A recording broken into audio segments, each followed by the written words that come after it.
Baik, Assalamualaikum warahmatullahi wabarakatuh semuanya. Selamat pagi Bapak Ibu semuanya, salam sejahtera untuk kita semua. Semoga Bapak Ibu dalam kondisi sehat walafiat pada pagi hari ini dan pastinya kami harapkan Bapak Ibu semua dimanapun berada baik di internal UPJ maupun eksternal UPJ dalam kondisi yang berbahagia ya. Baik, terima kasih Bapak Ibu kami ucapkan kepada Bapak Ibu hadirin semuanya karena pagi ini telah bergabung kembali di rangkaian acara Third Research Week LP2M Universitas Pembangunan Jaya.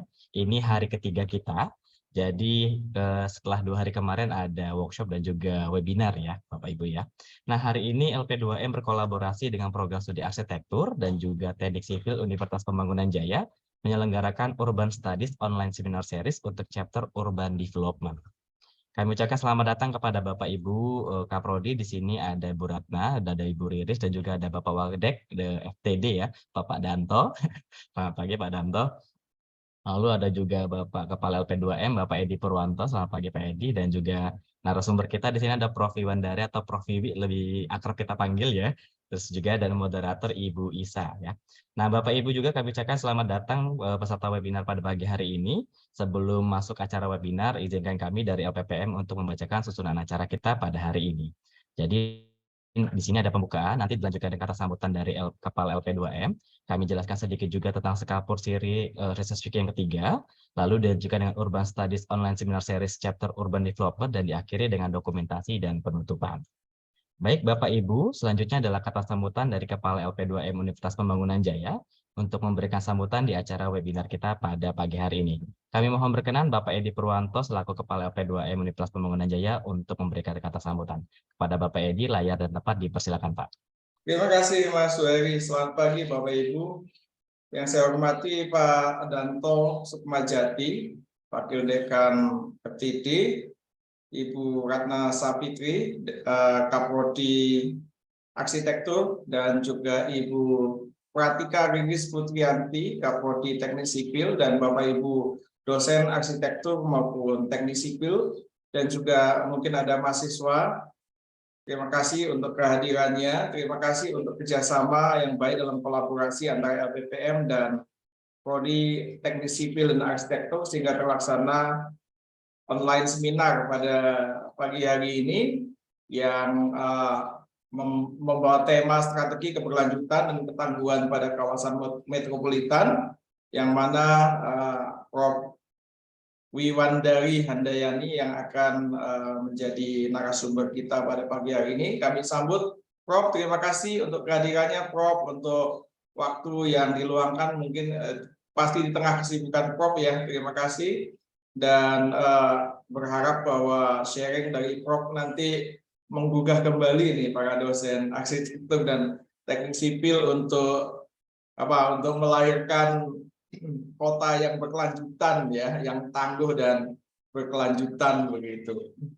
Dan juga mungkin kalau ada dari eksternal, kami juga menyambut dengan senang hati. Terima kasih sudah bergabung di dalam acara seminar pada pagi hari ini. Mungkin itu saja sambutan dari saya. Waktu selanjutnya saya kembalikan ke MC. Silakan Mas. Baik, terima kasih Pak Edi Purwanto yang telah memberikan kata sambutannya. Sebelum saya jelaskan tentang apa itu Research Week, Bapak Ibu kami harap untuk menggunakan fitur background dan mengaktifkan kamera pada kegiatan hari ini. Bapak Ibu yang kami hormati, acara Research Week merupakan salah satu kegiatan rutin di program kerja LP2M Universitas Pembangunan Jaya. Tujuannya adalah untuk mengakomodir kebutuhan sivitas akademika UPJ, baik dosen, tenaga kependidikan, dan juga mahasiswa dalam pengembangan kompetensi khususnya di bidang penelitian, publikasi, dan pengabdian kepada masyarakat. Selain itu, Research Week juga dapat dijadikan sebagai sarana untuk menampilkan hasil penelitian maupun pengabdian kepada masyarakat yang telah dihasilkan oleh Sivitas UPJ, baik untuk internal dan juga kepada pihak eksternal Universitas Pembangunan Jaya.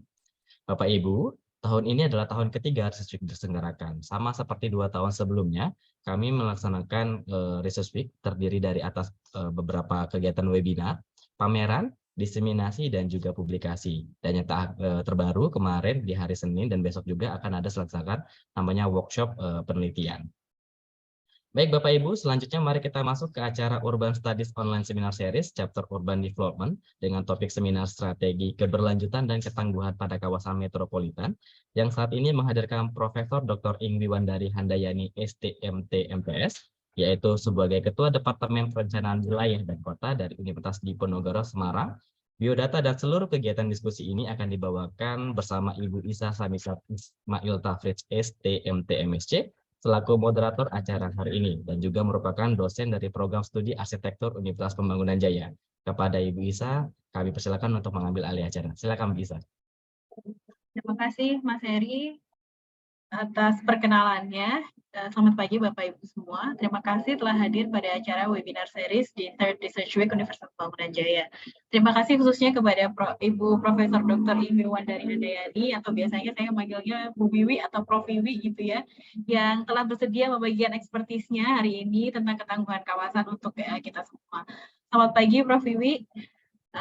Sebelum dimulai, izinkan saya membacakan profil singkatnya Prof Wiwi. Profesor Wiwandari Handayani adalah guru besar Departemen Perencanaan Wilayah dan Kota di Fakultas Teknik Universitas Diponegoro yang saat ini juga menjabat sebagai Ketua Departemen di Planologi Undip. Beliau mendapatkan gelar Doktor Engineer ya Bu ya. Saya gimana bacanya agak susah gitu Dokter dari University of Stuttgart, Jerman.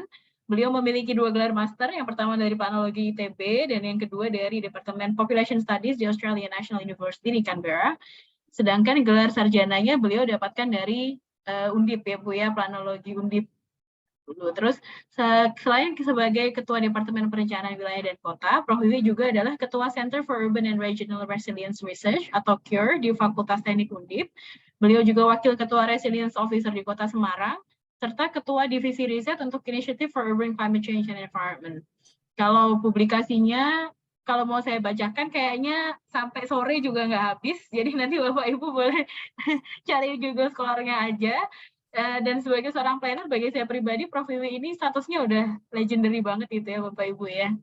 Sebagai memang sangat expert di bidang urban resilience gitu. Makanya saya hari ini sangat senang dan saya merasa sangat terhormat diberi kesempatan untuk memoderasi paparan Prof Wiwi, dan saya tentunya akan belajar banyak dari paparan Prof Wiwi hari ini.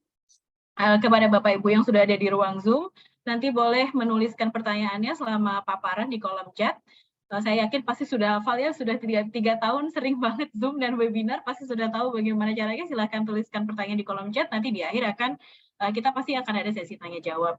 Mohon juga untuk dapat mematikan mikrofon selama Prof Wiwi sedang menyampaikan paparan. Baik, without further ado, saya persilakan kepada Prof Wiwi untuk menyampaikan paparannya. Silakan Prof. Ya, terima kasih banyak Bu Isa, Bu Moderator. Assalamualaikum warahmatullahi wabarakatuh. Selamat pagi, salam sehat dan salam sejahtera untuk kita semua. Sebelum dimulai, izinkan saya menyapa terlebih dahulu kepada Bapak Ibu dari UPJ yang telah mengundang saya. Terima kasih banyak atas kepercayaannya. Pak Edi Purwanto dari LPPM, Pak. Kemudian juga ada Pak Danto, Pak Suheri, Bapak Ibu Kaprodi, kalau tidak salah saya tadi ada Bu Ratna dari arsitektur dan dari sipil ya, dari teknik sipil, Kaprodi Teknik Sipil, dan juga Bapak Ibu dosen yang lain, beserta tentunya izinkan saya menyapa juga Bapak Ibu, Mas Mbak, Om dan Tante mungkin yang telah meluangkan waktu hadir di dalam pertemuan kita pada pagi hari ini. Ya, tadi sudah disampaikan oleh Mbak Isa ya, atau Bu Isa atau Mbak Isa nih, saya jadi agak bingung juga nih biasanya. Biasanya saya dipanggilnya Mbak sama kalau dari dosen-dosen prodi gitu biasanya ya, panggilnya Mbak. Nggak apa-apa ya, saya panggil Mbak juga di sini. Ya, saya akan menyampaikan mengenai, ini saya izin share screen dulu. Ya, saya akan menyampaikan sesuai dengan materi yang kemarin sempat didiskusikan. Saya akan menyampaikan mengenai strategi ketangguhan dan keberlanjutan atau resilient and sustainable, khususnya pada wilayah metropolitan. Saya tadinya menduga sebagian besar audiens itu adalah mahasiswa arsitek gitu ya, S1, tapi ternyata ini sifatnya umum, jadi mungkin nanti dalam pembahasan akan coba kita dibawa pada konteks yang lebih sesuai begitu dengan tema karena kalau kita bicara mengenai resilient and sustainable sebenarnya konteksnya cukup luas begitu. Hari ini saya akan mencoba memberikan gambaran atau berbagi dan harapannya nanti dapat diikuti dengan diskusi mengenai 3 hal dalam bayangan saya untuk membahas mengenai resilience and sustainability ini. Kalau kita pahami dari adjektifnya begitu ya, perlu kita pahami mengapa sih itu kemudian menjadi satu term yang seksi gitu ya, yang populer dan penting akhir-akhir ini mungkin semakin sering terdengar begitu. Saya hampir yakin Bapak, Ibu, Mas, Mbak yang hadir di sini pasti pernah mendengar term ini gitu. Artinya term ini bukan yang pertama kali atau yang jarang kita dengar. Jadi kita perlu tahu dan sama-sama memahami mengapa ini penting. Kemudian pada bagian kedua, saya akan masuk kepada what-nya. Sebenarnya apa sih konsep resilience and sustainability ini dan bagaimana kita memahami ini dalam konteks pertumbuhan dan perkembangan kota. Dan yang terakhir, baru kita pengen tahu nih bagaimana atau how, apa dan bagaimana kita dapat mengimplementasikan konsep ini agar tidak dianggap sebagai sesuatu gagasan yang utopis. Karena seringkali kalau kita berbicara resilience and sustainability itu sering ini dianggap hanya tanda petik ya, hanya sebagai political jargon misalnya seperti itu, atau hanya dianggap sebagai konsep yang untuk realisasinya itu mungkin banyak diperdebatkan, bisa nggak sih gitu ya, terutama untuk wilayah-wilayah di negara berkembang seperti di Indonesia ini khususnya yang memang memiliki karakteristik khusus gitu. Karena kalau kita berbicara resilient and sustainability ini one size does not fit all ya, jadi maksudnya kita harus tailor made gitu, harus memahami kondisi di wilayah masing-masing. Tidak bisa satu pendekatan itu dianggap berhasil diterapkan di satu wilayah kemudian kita copy paste gitu kan, tidak juga gitu kalau kita betul-betul ingin melihat satu intervensi kebijakan pembangunan itu dengan prinsip-prinsip resilience and sustainability ini. Jadi kurang lebih ini lingkup dari pembahasan pada pagi hari ini. Saya akan mulai dengan yang pertama. Jadi kenapa sih ini menjadi sesuatu yang populer, dan saya coba membawakan ini dalam perspektif kita ya, berbicara mengenai perkembangan kota di dalam perspektif perkotaan begitu. Sering saya sampaikan dan ini kemudian saya highlight kembali pada kesempatan pada pagi hari ini, bahwa memang salah satu tantangan utama di dunia pada tataran global itu bahwa banyak sekali wilayah-wilayah yang sudah berkembang itu melampaui daya dukung dan daya tampung lingkungannya begitu. Kalau ke mahasiswa saya di kampus, saya suka ngambil dari filmnya Avenger gitu ya, Thanos gitu. Bapak Ibu, kalau di sini ini kebanyakan yang hadir dari gen mana ya? Dari kalau gen milenial mungkin tahu Avenger ya. Di sini saya nggak tahu nih Bapak Ibu ingat film Avenger, di situ ada Thanos ya, tokohnya Thanos.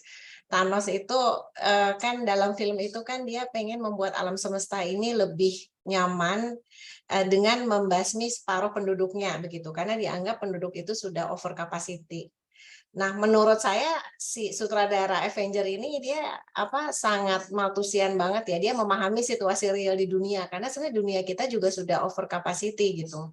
Karena kalau dilihat dari data yang ada, seperti yang ditampilkan dalam layar gitu, harusnya kalau mau nyaman separuh penduduk bumi itu sudah pindah ke planet yang lain gitu. Bahkan idealnya di tahun 2050 itu bahkan sudah pindah ke lebih dari 2 bumi. Jadi sebagian kita tuh harus migrasi gitu, pindah ke planet yang lain. Tapi sebenarnya persoalannya bukan di pertumbuhannya begitu, bukan di pertumbuhannya, karena yang menjadi catatan itu adalah lebih kepada distribusinya. Kalau Bapak, Ibu, Mas, dan Mbak lihat di layar itu kan memang banyak penduduk yang akhirnya saat ini terdefinisi tinggal di daerah perkotaan. Kita berada di istilahnya urban ages gitu ya. 80% penduduk tinggal di daerah perkotaan, kemudian sebagian besar negara berpenghasilan menengah pun sudah mengalami urbanisasi perkotaan yang luar biasa, dan laju urbanisasi itu berkembang atau melaju sangat pesat gitu, sehingga sebenarnya juga yang ingin saya tekankan di sini, beyond urban carrying capacity-nya ini juga tidak semata-mata karena pertumbuhan, tetapi juga karena persebarannya. Kalau kita membayangkan global gitu kan, bumi sebagian besar tinggal di Cina dan India begitu ya, sekian miliar, hampir separuhnya tinggal di Cina dan India. Di Indonesia sebagian besar tinggalnya juga di Pulau Jawa begitu. Artinya memang kita tidak semata-mata deal with dengan pertumbuhan, tapi juga dengan distribusi.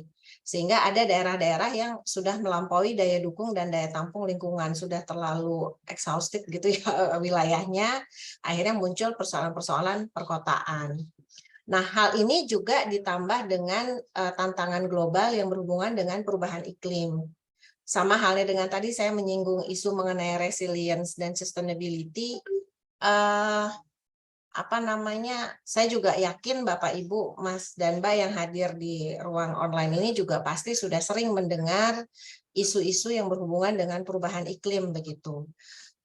Kita bahkan mungkin sudah sehari-hari sudah merasakan begitu ya, karena merasa cuaca jadi lebih panas begitu, kemudian curah hujan itu sudah tidak teratur lagi, kita sudah sulit membedakan antara musim hujan dan musim kering begitu. Dan saya yakin di sini kalau misalnya mau interaktif dikit boleh raise hand gitu ya, Bapak Ibu yang selama ini belum ada nggak sih yang pernah mengalami either kebanjiran ya, atau kurang atau masalah dengan air bersihnya gitu. Pasti mungkin saya menduganya sih sebagian besar tunjuk tangan gitu ya, bahwa Bapak Ibu tuh pasti pernah mengalami semasa hidupnya gitu, entah mungkin masih anak-anak atau akhir-akhir ini mengalami bencana tertentu gitu ya, terutama yang paling sering terjadi itu kan kekeringan dan kebanjiran, maksudnya kurang ada masalah dengan air bersih, atau yang terutama yang lebih sering lagi kebanjiran. Nah, ini salah satu hal yang terjadi akibat dari perubahan iklim. Ada pemanasan global, jadi suhu bumi yang semakin tinggi, mencairnya es di kutub utara dan sebagainya. Saya kira tidak perlu lama pada slide ini, artinya kita perlu menyadari dan tidak meragukan ya bahwa perubahan iklim itu terjadi begitu. Di Indonesia saya kira itu menjadi sesuatu yang perlu kita cermati bersama, karena tidak hanya di daerah perkotaan kita mengalami kebanjiran dan sebagainya, juga di kebakaran hutan itu juga menyumbang banyak ya pada emisi gas rumah kaca dan potensi gangguan iklim lainnya sampai kepada ketahanan pangan, kemudian ketidakseimbangan ekologi ya karena gangguan keanekaragaman hayati, mangrove, terumbu karang dan sebagainya, yang akhirnya juga mengganggu stabilitas pertumbuhan wilayah dan kota begitu. Jadi persoalan urbanisasi tadi yang saya bilang beyond carrying capacity, kemudian adanya tantangan global akibat perubahan iklim ini adalah persoalan multidisiplin gitu. Jadi bukan hanya persoalan orang lingkungan aja, bukan persoalan orang PWK aja. Saya kira semua disiplin itu harus bisa mengkontribusikan ya ilmunya untuk dapat mengatasi persoalan ini gitu, agar kita bisa hidup di lingkungan yang lebih nyaman begitu. Dan supaya yang tadi ya tidak perlu ada Thanos, bahwa kita bisa mempertahankan bumi kita, lebih mendistribusikan penduduknya agar semua tinggal di daerah yang sesuai dengan daya tampung wilayahnya dan hidup dengan lebih nyaman. Mungkin prinsipnya kira-kira seperti itu yang ingin saya sampaikan pada beberapa slide awal gitu. Karena apa? Karena faktanya ini saya sampaikan sedikit ya, situasi mungkin Bapak Ibu, Mas dan Mbak di sini juga sudah sering dengar, ini saya recall kembali gitu bahwa ini persoalan loh gitu ya. Bahwa sebagian besar penduduk di Indonesia itu tinggalnya di Pulau Jawa. Tadi sudah saya singgung, Bapak Ibu mungkin sudah tahu datanya ya, dari 100% penduduk Indonesia itu hampir 60% itu tinggalnya di Jawa. Yang tercatat nih jangan-jangan Bapak Ibu di sini juga ada yang nggak tercatat sebagai penduduk Pulau Jawa nih gitu, karena mungkin KTP-nya masih, biasanya mahasiswa yang kayak gitu ya. Dia ngekos tercatat sebagai penduduk di Jawa, kuliah, tapi sebenarnya secara de facto-nya KTP-nya masih di daerah mana. Nah, yang tercatat saja itu jumlah penduduk Pulau Jawa itu sudah hampir 60%. Realnya bisa jadi lebih dari 60%. Padahal luas wilayah Pulau Jawa itu kurang dari 10%. Luas daratan ya, kurang dari 10% dari total daratan di Indonesia. Jadi bisa Bapak Ibu bayangkan betapa padatnya Pulau Jawa itu. 60% lebih, dan dibandingkan dengan luas daratan yang kurang dari 10% dan terus tenggelam. Jadi kalau Bapak Ibu, faktanya demikian ya, saya sudah betul-betul melihat ke lokasi titik-titik spot di utara Pulau Jawa itu kita sudah mengalami penurunan muka tanah, dan juga karena sea level rise. Jadi di beberapa titik bahkan bukan karena fenomena iklim saja, karena perubahan iklim kan ada perubahan siklus air gitu ya, ada kenaikan muka air laut. Air lautnya tinggi. Nah, di lahannya, di daratannya itu juga mengalami land subsidence atau penurunan muka tanah. Mungkin yang teman-teman dari sipil pasti sudah sangat familiar dengan fenomena ini. Bahkan di Semarang saja itu levelnya itu 20 cm per tahun ya. 20 cm per tahun loh Mbak Isa, jadi 1 meter per 5 tahun di daerah pesisirnya. Nggak tahu nih Mbak Isa tinggalnya di daerah mana. Kalau tinggalnya nggak di daerah pesisir, insya Allah masih aman. Nah, jadi bisa dilihat ya, karena kalau kita lihat pertumbuhan kota-kota di Pulau Jawa, itu rata-rata yang pesat itu adalah di pesisir utara. Karena memang jalur laut kita kan kebanyakan kota-kotanya sejarahnya kan berkembang karena masuknya pedagang, karena ada pelabuhan dan sebagainya, sehingga kota-kota di Jawa itu kan yang berkembang pesat di awal kan memang sudah di utara ya, mulai dari Batavia zaman dulu yang sekarang sudah jadi Jakarta, terus sampai ke Surabaya gitu. Dan perencanaan pembangunan di Indonesia pun didorong untuk pusat-pusat pertumbuhannya kan di utara semua ya, mulai dari Jakarta, Semarang, Surabaya, dan itu sudah merembet. Nah, kalau dilihat di sini yang merah-merah itu adalah rembetan lahan terbangun ya di pesisir utara Jawa yang berimplikasi pada berbagai macam persoalan lingkungan.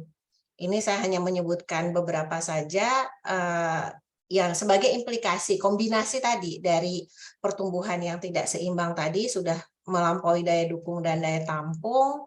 Kemudian persoalan urbanisasi ya, karena kan wajar ya kita sekarang perkotaan itu tumbuh karena pasar, karena adanya titik-titik pertumbuhan ekonomi, sehingga pada tempat yang sama dia bebannya tuh banyak gitu ya, dia harus sebagai pusat pertumbuhan ekonomi, penduduk datang, tinggal, melakukan aktivitas. Penduduk datang itu kan nggak sekedar butuh rumah, tapi butuh macam-macam, butuh air, butuh energi dan sebagainya, sehingga artinya akhirnya ada ketidakseimbangan gitu antara kebutuhan menampung berbagai kegiatan aktivitas ekonomi dengan daya dukung lingkungan untuk menyediakan kebutuhan si manusia ini beraktivitas gitu, sehingga muncullah persoalan-persoalan yang kita hadapi ini. Saya agak khawatir juga, dan mungkin menjadi pemikiran kita bersama, karena sekarang juga kita ketahui kan pembangunannya lebih intens juga di daerah Pantura ya, bikin ada jalan tol yang menghubungkan ujung barat rencananya sampai ujung timur, itu kan sebenarnya mendorong pertumbuhan ekonomi. Nah, jangan sampai itu semakin harm the environment gitu, karena ditambahin aksesibilitas yang makin bagus, itu kan kayak memancing pertumbuhan ekonomi baru nih di daerah-daerah yang sebenarnya sudah rentan nih daya dukung lingkungannya. Nah, bagaimana nih kita di sini mungkin sebagian besar teman-teman dari arsitek, sipil, plano, ataupun dari disiplin ilmu lainnya, kita bisa berkontribusi untuk mengantisipasi fenomena seperti ini, begitu. Salah satu yang sudah dilakukan pemerintah itu kan berencana bukan berencana ya, ini sudah dalam proses memindahkan ibu kota. Kita sudah punya ibu kota Nusantara di Kalimantan gitu. Nah, ini apakah itu kemudian bisa menjadi solusi untuk meringankan beban Pulau Jawa gitu ya. Ini perlu saya tambahkan juga di sini karena yang lebih membuat situasi lebih kompleks lagi karena kita tuh masih makan nasi, staple food kita masih nasi ya. Sebagian besar masyarakat Indonesia makanan pokoknya masih nasi. Kalau belum makan nasi, rasanya belum makan gitu kan. Sebagian besar dari kita masih mindsetnya masih seperti itu. Padahal selain beban perkotaan yang tadi saya ceritakan juga ada kebutuhan pangan. Nah, seperti kita ketahui bersama, lahan di Pulau Jawa ini kan paling produktif, khususnya untuk padi. Ya, jadi kalau di Jawa itu kabarnya bisa panen 4 kali lebih gitu ya. Sehingga persaingan pemanfaatan lahan di Pulau Jawa ini luar biasa gitu. Untuk perkotaan, untuk pertumbuhan ekonomi, untuk tempat tinggal, untuk penyediaan pangan begitu ya. Nah, kalau mau dibagi ke pulau-pulau lain, kalau untuk padi ini kabarnya produktivitasnya juga lebih rendah. Nah, ini perlu teknologi dan sebagainya. Yang saya sampaikan adalah ternyata tantangannya itu sangat kompleks begitu dan tadi sifatnya multidisciplinary. Ini saya memberikan dari program Water as Leverage ya di Kota Semarang yang dilaksanakan beberapa waktu yang lalu. Saya hanya ingin memberikan gambaran begitu. Apabila kita tidak melakukan apa-apa yang signifikan atau bahasa kerennya business as usual begitu ya, kalau cuma business as usual saja, maka sebagian besar dari daerah pesisir Kota Semarang ini akan hilang pada tahun 2040. Mungkin nggak banyak yang familiar dengan Kota Semarang di ruang online ini, tapi kalau Mbak Isa pasti kenal ya, itu Simpang 5 itu adalah pusat kotanya Semarang begitu. Kota Lama sekarang menjadi salah satu spot tourism, katanya kalau ke Semarang belum jalan-jalan di Kota Lama dan foto-foto di Kota Lama belum ke Semarang. Bandara itu jelas ada di daerah pesisir begitu ya. Pelabuhan dan sebagainya dengan 20 cm per tahun di titik-titik pesisir ini, kalau kita tidak melakukan sesuatu, dia akan hilang gitu ya, turun 3 meter gitu. Dan 2040 itu akan betul-betul tenggelam gitu. Dan ini terjadi di beberapa titik di pesisir. Jadi bukan hanya Semarang ya. Salah satu yang paling parah di sepanjang Pantura itu selain Semarang, kalau di Jawa Tengah itu kita ada Demak dan Pekalongan yang juga mengalami tidak hanya dari laut ada kenaikan muka air laut, tetapi juga di daratnya land subsidence karena penurunan muka tanah.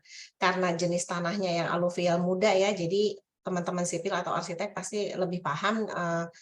Dia jadinya kan tanahnya tidak terlalu solid, tapi diisi dengan aktivitas perkotaan yang luar biasa banyak, dan kemudian ngambil air tanah gitu ya. Jadi pengambilan air tanah untuk industrialisasi, untuk kebutuhan masyarakat melakukan berbagai aktivitas sehari-hari, akhirnya memperparah si land subsidence. Hasilnya apa? Hasilnya 20 cm per tahun itu. Nah, itu dialami oleh Semarang, Demak, Pekalongan, dan tentunya juga Jakarta gitu. Jakarta situasinya mirip-mirip sama ya dengan di Semarang. Makanya kita tuh sebenarnya memerlukan satu pemikiran yang sifatnya jangka panjang, bagaimana agar kita dapat mengimbangi nih tuntutan kebutuhan ekonomi, peningkatan kesejahteraan masyarakat dengan kebutuhan untuk keseimbangan lingkungan.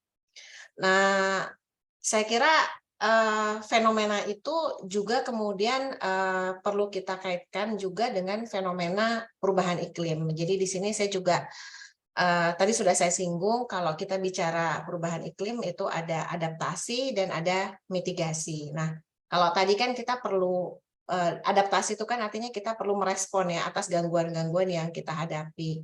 Sementara dari sisi mitigasi kita juga perlu memikirkan bagaimana mengurangi emisi gas rumah kaca supaya fenomena perubahan iklim tadi kenaikan muka laut, perubahan siklus air dan sebagainya dapat lebih kita hadapi begitu ya. Kalau targetnya global kan IPCC itu penurunan minimal kenaikan suhu itu kan 2 derajat dan diharapkan maksimal ke 1,5 derajat ya. Jadi ada target global yang mungkin perlu sama-sama kita ketahui.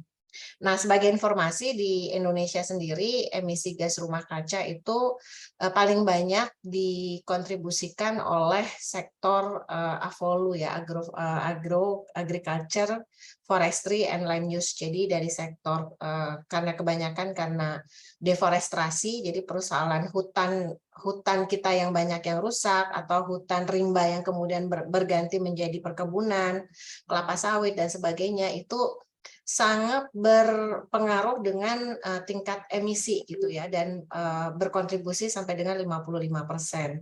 Diikuti oleh sektor energi, ya penggunaan batu bara dan sebagainya untuk kehidupan kita sehari-hari, juga penggunaan transportasi publik ya.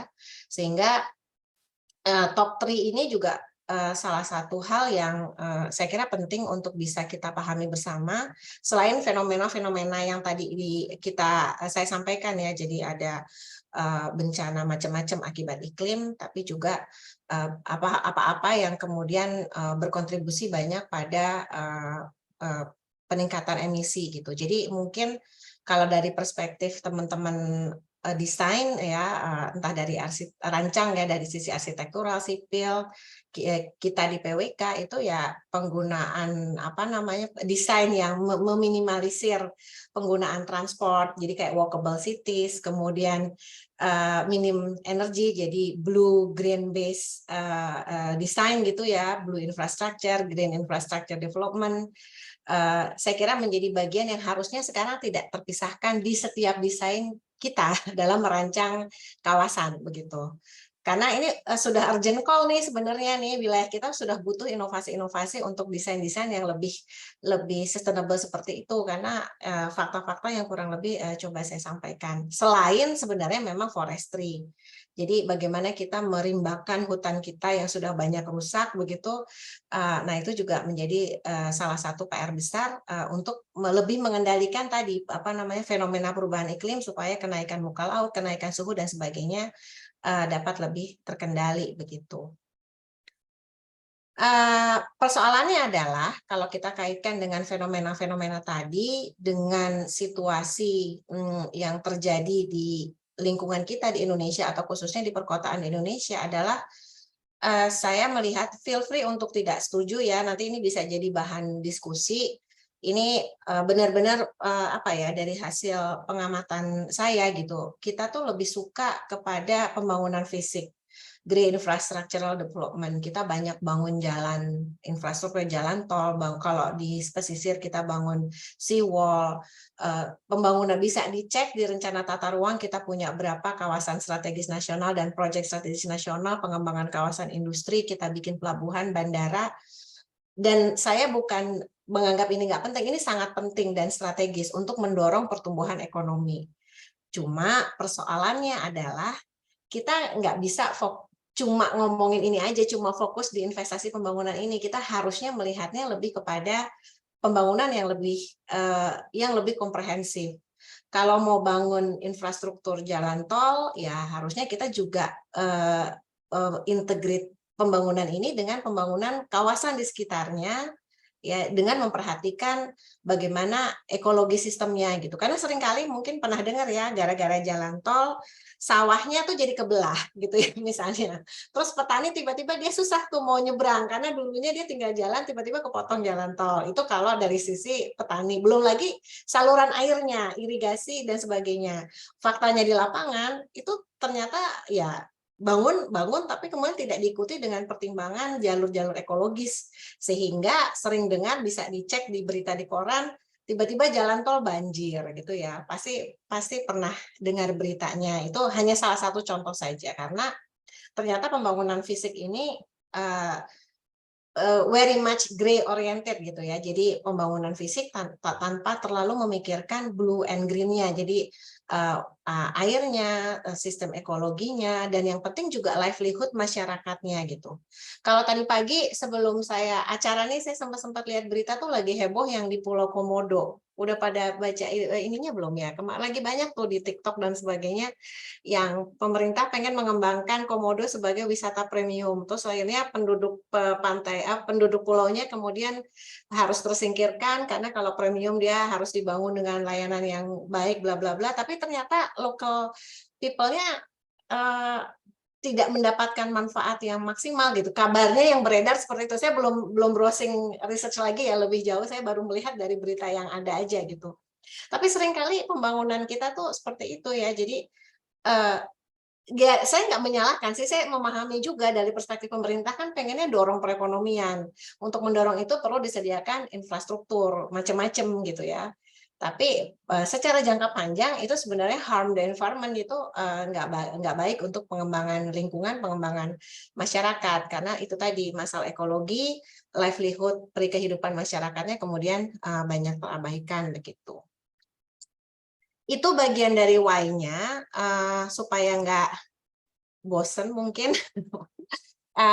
Sebelum masuk ke what, kalau mungkin ada selingan dulu dari Mbak Moderator atau mungkin diskusi sedikit, kayaknya saya membayangkan kalau online dengar suara saya terus kayaknya nggak ini juga Mbak Isa.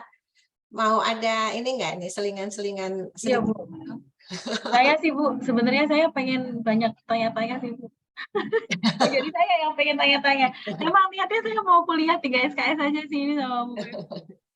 Bapak Ibu yang lain boleh sampaikan pertanyaannya di chat ya. Nanti akan kita bahas dengan Bu Wiwi. Sambil nunggu ada yang tanya Bu Wiwi.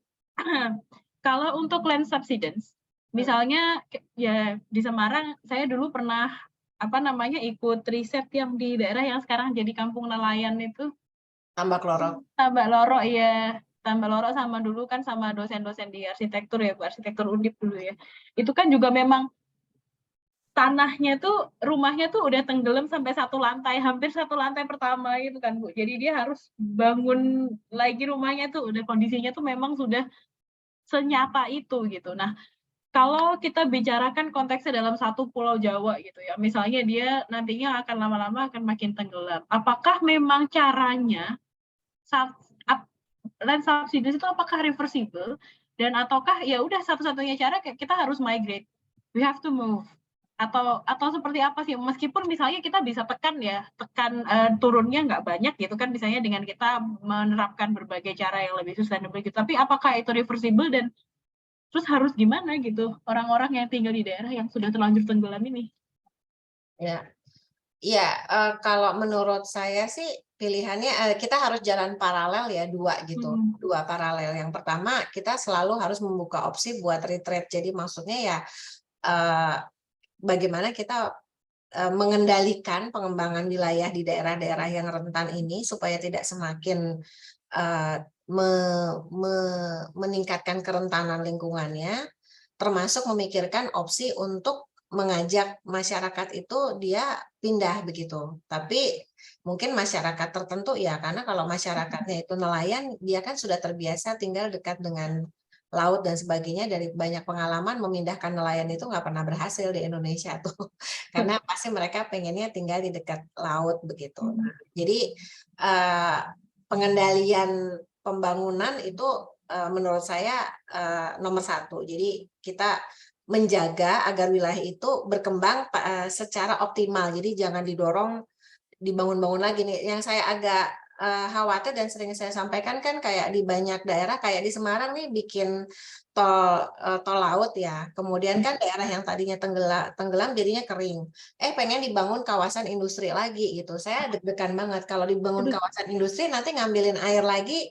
Itu seawall yang biaya pembangunannya udah mahal banget, cuma tahan berapa lama nanti tenggelam lagi gitu. Nah, artinya harus dikendalikan. Yang kedua itu tetap yang inovatif desain gitu ya. Jadi kita menurut saya sih sebenarnya harapannya pemerintah tuh lebih kencang untuk bisa mengkombinasikan antara grey infrastructure, blue infrastructure, dan green infrastructure gitu. Jadi apa ya dua itu sih Mbak Isa, karena kalau karena saya juga nggak mau apa ya, kalau kita utopis, oh nggak boleh gini kan nggak mungkin ya, masyarakat tetap harus melakukan aktivitas dan sebagainya. Jadi ya dua cara itu, dua apa paralel itu yang saya bayangkan kayak gitu sih Mbak Isa. Tapi kemarin apa namanya draft rencana pembangunan RPJPN-nya aja itu juga tetap ya grey juga sih Bu, tetap ya tol lintas ini lintas itu tetap yang seperti itu sih memang. Ya, Ya, ya Bu Wiwi jadi menteri aja Bu, bisa aja. jadi kepala Bappenas aja Bu. Ini ada ya. ini ada yang raise hand, ada Pak Surya. Pak Surya boleh langsung tanya aja sama Bu Wiwi. Terima kasih Mbak Isa. Saya izin langsung nanya aja ya, soalnya kalau nulis sedikit panjang gitu. Terkait dengan pengendalian pembangunan ya Bu, saya lagi coba menulis tentang kaitan apa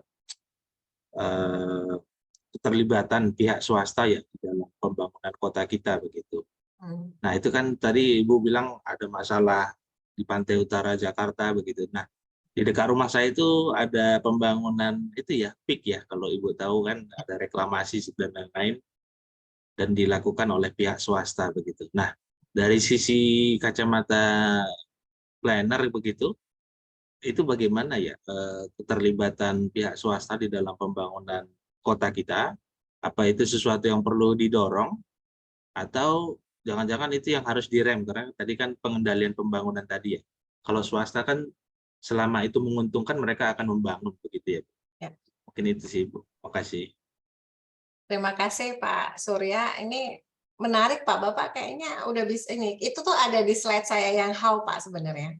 Jadi salah satu how yang nanti akan saya sampaikan tuh kaitannya dengan pelibatan stakeholders gitu, karena tidak mungkin ini bisa ditangani masing-masing atau sendiri-sendiri, tapi harus berkolaborasi, salah satunya swasta.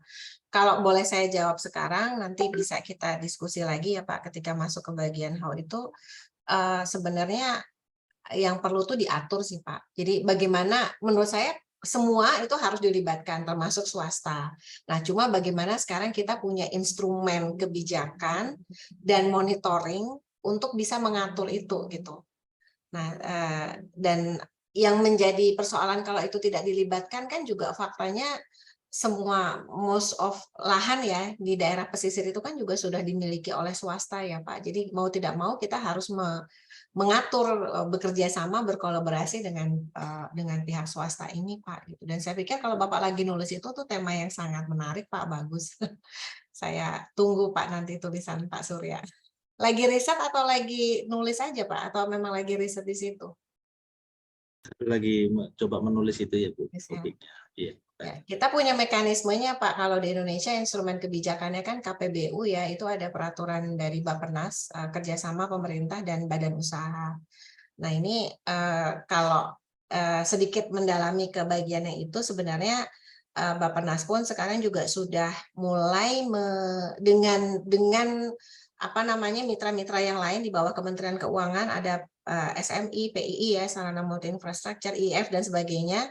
Itu kan sekarang sudah membuat semacam indikator sense. Jadi apa namanya bagaimana isu-isu environment, inklusivitas, ya, gender dan sebagainya itu masuk dalam project gitu loh Pak. Jadi ketika swasta mau melakukan pembangunan, misalnya di PIK gitu ya, kalau PIK itu sesuai dengan instrumen kebijakan yang berlaku ya harusnya ketika dia masih proses project development-nya itu sudah memperhatikan aspek-aspek lingkungan dan sebagainya, jangka pendek, menengah sampai dengan jangka panjang begitu Pak Surya. Itu instrumen kebijakannya sebenarnya sudah ada dan sudah mulai terus dikembangkan. Persoalannya kan kemudian monitoringnya juga nih, apakah instrumen itu betul-betul kita apa namanya lakukan atau tidak. Ini hal yang lain lagi yang menjadi perhatian. Kira-kira itu tambahannya Pak Surya. Baik, makasih Bu. Terima kasih Bu Wiwi. Mau lanjut dulu atau Lanjut dulu aja kali ya. iya, lanjut dulu aja. Oke, kita lanjut dulu. Saya izin share screen lagi ya, Bu Isa. Ya, sekarang kalau tadi saya lebih banyak cerita mengenai fenomena yang saya yakin sudah banyak dipahami juga oleh Bapak, Ibu, Mas, dan Mbak, tapi ini lebih recall the memory, yang mengingat dan kemudian mengingatkan kembali. Nah, sekarang kita masuk kepada what-nya gitu. Karena ini temanya mengenai metropolitan, wilayah metropolitan, saya coba masuk kepada sedikit definisi dulu begitu. Kalau kita berbicara wilayah perkotaan di Indonesia, sebenarnya ada beberapa klasifikasi. Jadi klasifikasi kota kecil itu biasanya kalau di Indonesia jumlah penduduknya antara 50.000 sampai dengan 100.000. Kota menengah itu 100.000 sampai dengan 500.000, kota besar jika sedikitnya 500.000, metropolitan lebih dari 1 juta, dan megapolitan biasanya dia sudah memiliki interkoneksi ya, jadi penduduknya bahkan bisa sampai lebih dari 10 juta. Kayak Jabodetabek itu udah pasti megapolitan. Kemudian di Indonesia kita tuh kemudian membentuk beberapa pola-pola begitu ya, yang pengembangan yang berbasis koridor, pengembangan yang berbasis mega urban kayak di Jakarta itu sudah DKI Jakarta, kemudian Jabodetabek, sekarang sudah berkembang lagi Jabodetabek Punjur ya, nah, seperti itu. Di Semarang kita punya Kedung Sepur, di Surabaya kita punya Gerbang Kertasusila, dan di luar Jawa juga, misalnya di Sulawesi kita ada Mami Masata ya, Makassar, kemudian Palu tuh ada kok saya lagi lupa aja. Intinya tuh setiap daerah pusat-pusat perubahan kemudian dia berkembang menjadi kawasan metropolitan begitu. Nah, ini kalau dilihat dari model pertumbuhannya, ini saya merahkan yang ingin saya highlight dari slide ini. Sebenarnya model pertumbuhan metropolitan di Indonesia itu bisa dibagi menjadi dua, yang from above sama from below. Kalau from above itu adalah pertumbuhan kota, di mana kota yang sudah besar tadi, yang metropolitan tadi, kemudian mengalami perambatan, pengembangan ke daerah sekitarnya, yang sering kita sebut sebagai IMR atau Extended Metropolitan Region. Nah, ini mengarah kepada aglomerasi perkotaan yang sangat besar. Salah satunya seperti yang saya coba tampilkan di layar ini ya, jadi ada beberapa konsentrasi perkotaan begitu. Namun tadi yang saya sampaikan, umumnya tetap lebih banyak berkembang yang pesat itu masih di Pulau Jawa. Selain yang from above, sebenarnya trennya cukup positif bahwa sekarang itu sudah mulai ada from below. Jadi pertumbuhan kota itu tidak harus selalu dari kota besar yang tambah besar gitu, tapi bisa juga dari desa atau kota kecil atau kota menengah yang tadi jumlahnya lebih kecil ya, lebih sedikit, 50.000 sampai dengan 500.000 begitu. Sebagai gambaran Bapak Ibu, kalau kota Solo itu jumlah penduduknya sekitar 500 ribuan gitu ya, jadi sebagai gambaran. Nah, kalau yang from below ini kita sering sebut sebagai urbanisasi in situ atau in situ urbanization. Jadi kalau yang from above itu extended metropolitan region, kalau yang from below itu in situ urbanization. Kenapa disebut in situ urbanization? Pada umumnya in situ urbanization itu adalah proses perkembangan kota dari desa menjadi kota atau kota kecil menjadi kota menengah yang berkembang didorong oleh ekonomi lokalnya gitu.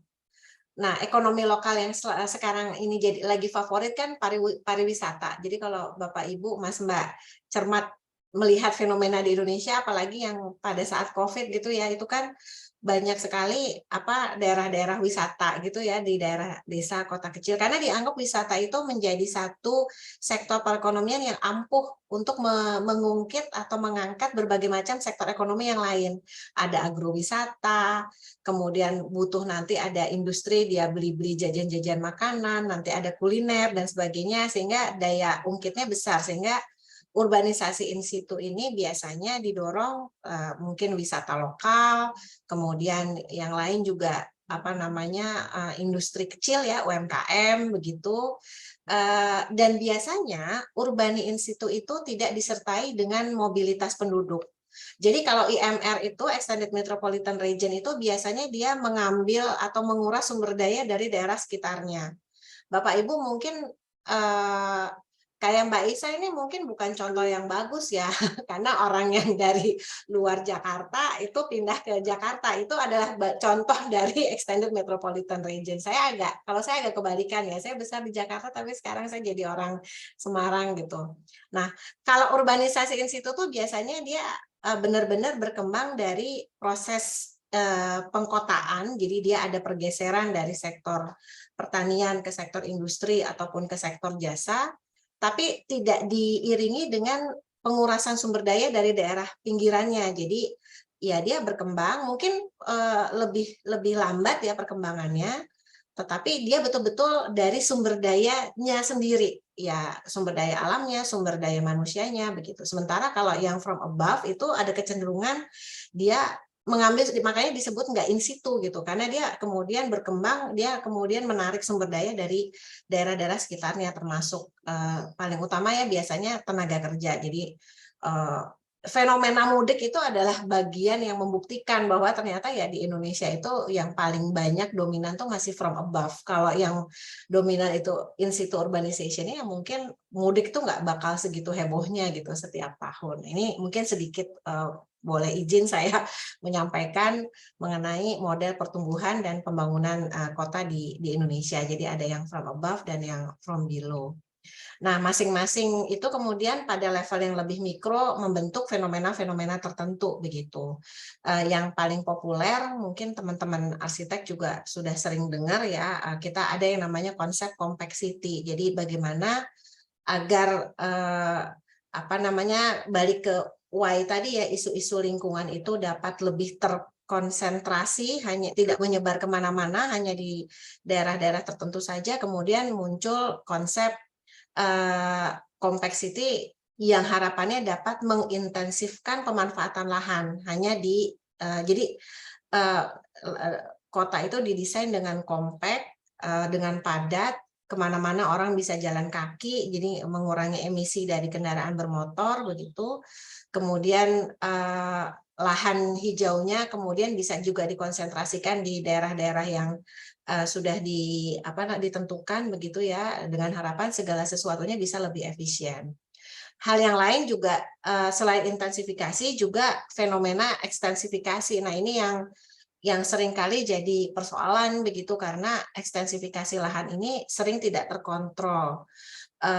Karena yang tadi disampaikan Pak Surya ya, kayak PIK itu kan ada swasta yang menjadi developer bangun, kemudian muncullah fenomena sprawl, jadi perkembangan ekstensifikasi lahan perkotaan yang tidak teratur ke daerah pinggiran kota. Nah, ini yang masih menjadi PR kita bersama, karena implikasinya adalah penyediaan layanan publik menjadi tidak efisien, karena pemerintah tiba-tiba harus melayani layanan persampahan, air, jalan, itu menjadi lebih luas jangkauannya dan scattered gitu ya, tidak teratur. Dan dari sisi lingkungan juga jadinya nggak bagus, karena seringkali lah daerah-daerah pinggiran yang harusnya sebagai daerah untuk serapan air dan sebagainya berubah menjadi lahan terbangun. Nah, ini yang tadi instrumennya pengendaliannya ini belum jalan nih, karena nyatanya kita masih mengalami pengembangan wilayah periurban yang tidak terkontrol. Fenomena yang lain yang saya kira juga bisa dirasakan oleh teman-teman di UPJ nih, ada pengembangan kota satelit ya, yang menarik di Indonesia itu berkembangnya berbagai bentuk private cities ya. Jadi kota-kota private yang kayaknya keren banget, layanannya sangat bagus begitu, bisa menyediakan level kenyamanan yang tidak kalah dengan daerah-daerah lain di dunia begitu ya. Kota-kota yang kayaknya indeks livable cities-nya sudah bagus banget, tapi bukan berarti tidak menyimpan persoalan, karena kemudian ada gap ya antara yang tinggal di private cities itu dengan daerah sekitarnya gitu. Mungkin kerasa nggak sih kalau di sana tuh kan ada Alam Sutra ya, ada BSD, Betul ya. UPJ aja di Private City Bu, di Bintaro Jaya kan gitu. Iya ya, di Bintaro itu kan juga private Iya, city. BSD Bintaro. Mudah-mudahan teman-teman UPJ ada concern ke sini nih.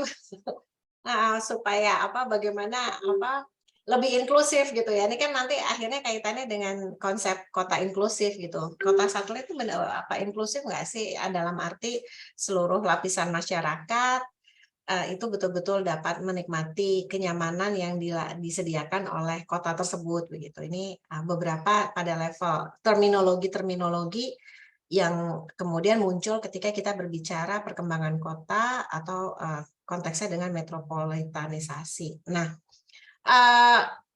hal-hal ini sebenarnya pengantar saja karena kita kemudian saya ingin mencoba mengkaitkan dengan konsep resiliensi dan sustainability. Nyatanya adalah kota itu kan mau dia pakai compact city, mau peri-urban, mau private dan sebagainya, dia punya gangguan ya, punya persoalan macam-macam, mulai dari kemacetan, mulai dari penyediaan pekerjaan yang layak, layanan umum macam-macam, kompleks, ditambah tadi apa yang saya sebutkan di awal ya, why dia sudah beyond carrying capacity-nya. Nah, kemudian dengan fakta bahwa kota-kota itu sudah menghadapi banyak gangguan, maka muncullah konsep yang kita sebut dengan resiliensi ini.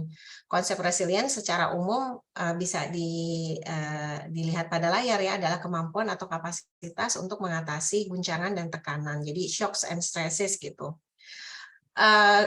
Stresses itu atau shocks itu, guncangan itu, shocks adalah gangguan yang jarang kita rasakan, tapi kalau sudah kita rasakan jadinya kayak kaget banget gitu ya. Kayak misalnya di Palu kemarin ada bencana yang demikian besarnya dengan kehilangan yang luar biasa besarnya, korban yang sangat banyak, itu namanya guncangan. Tapi kalau tekanan itu, stresses itu adalah gangguan yang kita hadapi sehari-hari begitu ya, yang akhirnya jadi kayak biasa. Mungkin buat orang-orang di daerah pedesaan tiba-tiba kena macet gitu di Jakarta itu guncangan karena belum pernah. Tapi mungkin buat orang-orang Jakarta akhirnya itu udah jadi tekanan aja, udah jadi stres karena sudah terbiasa. Sehingga mungkin level resiliensi dari setiap orang dalam hal ini tuh berbeda gitu ya. Mungkin level of resiliensinya orang Jakarta dengan orang yang tinggal di Semarang kayak saya gitu beda gitu, karena tingkat gangguan yang dihadapi juga berbeda begitu. Nah, itu secara konseptual, secara umum. Namun kalau bisa dilihat di sini, pada prinsipnya resilience itu adalah bagaimana apapun, dari mulai yang level lebih kecil, individu, keluarga, sampai dengan kota gitu ya, dengan segala elemen perkotaannya, dapat menghadapi berbagai gangguan. Entah itu kita anggap sebagai guncangan atau tekanan. Level resiliensi atau level ketangguhan atau ketahanan itu ada setidaknya ada 3 tahapan.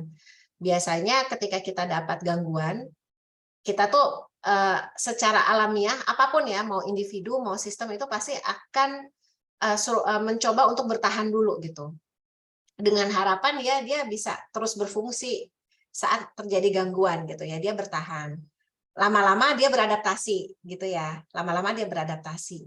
Dia disebut bisa mencapai ketangguhan, resilience, apabila dia bisa grow better. Jadi dia tuh berada pada level yang lebih tinggi daripada sebelumnya akibat dari gangguan. Jadi dia tuh sudah berubah, dia itu bisa individu, keluarga, sistem gitu ya, sesuatu itu bisa menjadi sistem baru yang lebih baik dibandingkan sebelumnya akibat dari guncangan dan tekanan yang dia hadapi. Makanya kalau orang-orang psikologi itu sering mendefinisikan resilience itu sebagai daya lenting gitu, kayak bola. Gangguan itu kan bola tuh ketika dipantulkan ke bawah gitu ya.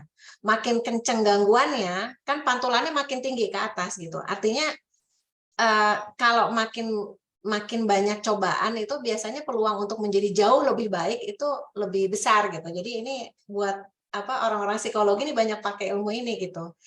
kalau kita individu kalau hidupnya kayak lurus-lurus aja datar-datar aja nggak ini kayaknya ya udah gitu ya, kita nggak bisa dibilang resilience gitu. Kita bisa menjadi lebih baik, sesuatu itu bisa menjadi lebih baik kalau dia mendapatkan gangguan dan dia bisa memantul lebih tinggi gitu akibat dari gangguan yang dia hadapi. Nah ini secara konseptual resiliensi itu seperti itu, dan ini banyak dipakai dalam berbagai disiplin ilmu gitu. Apa namanya, dari istilah ini sudah lama begitu ya, sudah dipakai disiplin ilmu, tetapi memang kemudian muncul di tahun 2000-an ini baru kepada ilmu yang berhubungan dengan ekologi dan sustainability gitu, dan makin sering dipakai karena komitmen-komitmen global untuk menuju ketahanan bencana, ketahanan iklim dan sebagainya itu banyak dijadikan sebagai jargon gitu ya oleh UN, oleh lembaga-lembaga internasional lain begitu, sebagai harapannya sebagai komitmen global untuk mengatasi berbagai gangguan lingkungan yang dihadapi, sehingga memang kalau awalnya istilah resiliensi itu hanya dipakai oleh disiplin ilmu tertentu, ya tadi tertulis di sini oleh orang-orang psikologi, antropologi untuk lebih memahami manusia gitu, maka 20 tahun terakhir ini dia sudah bergeser. Sudah banyak digunakan dalam berbagai bidang keilmuan termasuk kebencanaan dan perubahan iklim begitu. Nah, sehingga kalau menurut beberapa literatur, ini saya ambil dari salah satu literatur ya, sebenarnya sustainability science itu juga percabangan dari upaya untuk menjadi resilience begitu. Jadi melalui konsep ini dicoba digambarkan bahwa ketangguhan suatu sistem apapun itu pasti adalah kombinasi dari beberapa aspek. Ada aspek sosial, psychological, physical, dan technical begitu. Nah, gabungan dari ini kemudian terkait dengan komponen-komponen lain dalam ketahanan. Ini adalah satu framework yang mencoba memahami ketahanan dalam konteks lingkungan gitu ya. Karena tadi saya bilang kalau resilience kan banyak dipakai oleh banyak disiplin ilmu. Jadi ketika kita ingin menjadi resilience, di dalamnya ada kita ada pembicaraan mengenai pengurangan risiko bencana, ada pembicaraan mengenai climate change, ada pembicaraan mengenai sustainable science ataupun risiko lainnya begitu. Jadi kurang lebih ini adalah bagaimana kita mendudukkan teori dan konsep resilience ya secara umum untuk menghadapi tiga tahapan tadi, bagaimana kita bertahan, kemudian kita dapat beradaptasi, dan kemudian kita dapat grow better, atau istilah lainnya adalah bertransformasi begitu. Secara umum ketika kita berbicara ketangguhan dan ketahanan itu ada dua jenis, ada engineering resilience dan socio-ecological resilience. Ini sekali lagi ini saya membahas ini dalam konteks ini ya lingkungan gitu, dalam dalam hubungannya dengan ilmu resilience dan sustainability gitu. Kalau engineering resilience, ketahanan teknik itu adalah apabila sistem itu dapat mencapai keseimbangan kembali atau grow better itu ya dalam satu equilibrium gitu. Sementara kalau yang socio-ecological dalam beberapa kesetimbangan atau beberapa equilibrium. Contoh yang sederhananya seperti ini. Jadi kalau kita kebanjiran, kemudian karena kebanjiran kita ninggiin jalan gitu ya. Itu adalah engineering resilience karena cuma ada satu keseimbangan yang berhubungan dengan kondisi fisik gitu. Tapi kalau socio-ecological resilience itu misalnya kita menghadapi gangguannya misalnya banjir, kita nggak hanya ninggiin jalan, tapi kita juga menyiapkan masyarakatnya. Jadi ada early warning system peringatan dini, ada pembentukan kelompok tangguh bencana, masyarakat disiapkan, kemudian ada penyiapan wilayah daerah jalur evakuasi dan sebagainya. Nah, itu kemudian disebut sebagai upaya-upaya yang menuju keseimbangan yang lebih banyak ya, multiple equilibrium gitu. Nah, ini term yang lain, harapannya kalau kita berbicara kota, ya kita tidak hanya berbicara engineering resilience. Tadi kalau balik ke yang saya sampaikan di awal, kita tuh masih engineering resilience karena kita masih berbicara yang grey infrastructure tadi gitu, bangun ini, bangun itu, tapi belum betul-betul melihat itu sebagai satu perspektif yang lebih komprehensif, multiple equilibrium. Jadi ada aspek socio-ekologicalnya di situ ya, bagaimana masyarakatnya, livelihood-nya, lingkungan ya, ekologi, blue-green-nya. Nah ini yang saya kira penting ya, karena kalau engineering resilience biasanya levelnya hanya bertahan dan beradaptasi. Kalau dia mau grow better atau mau bertransformasi, harusnya dia sudah juga bergerak dari engineering resilience ke socio-ecological resilience. Jadi ini adalah framework ya mengenai resiliensi dari beberapa sumber,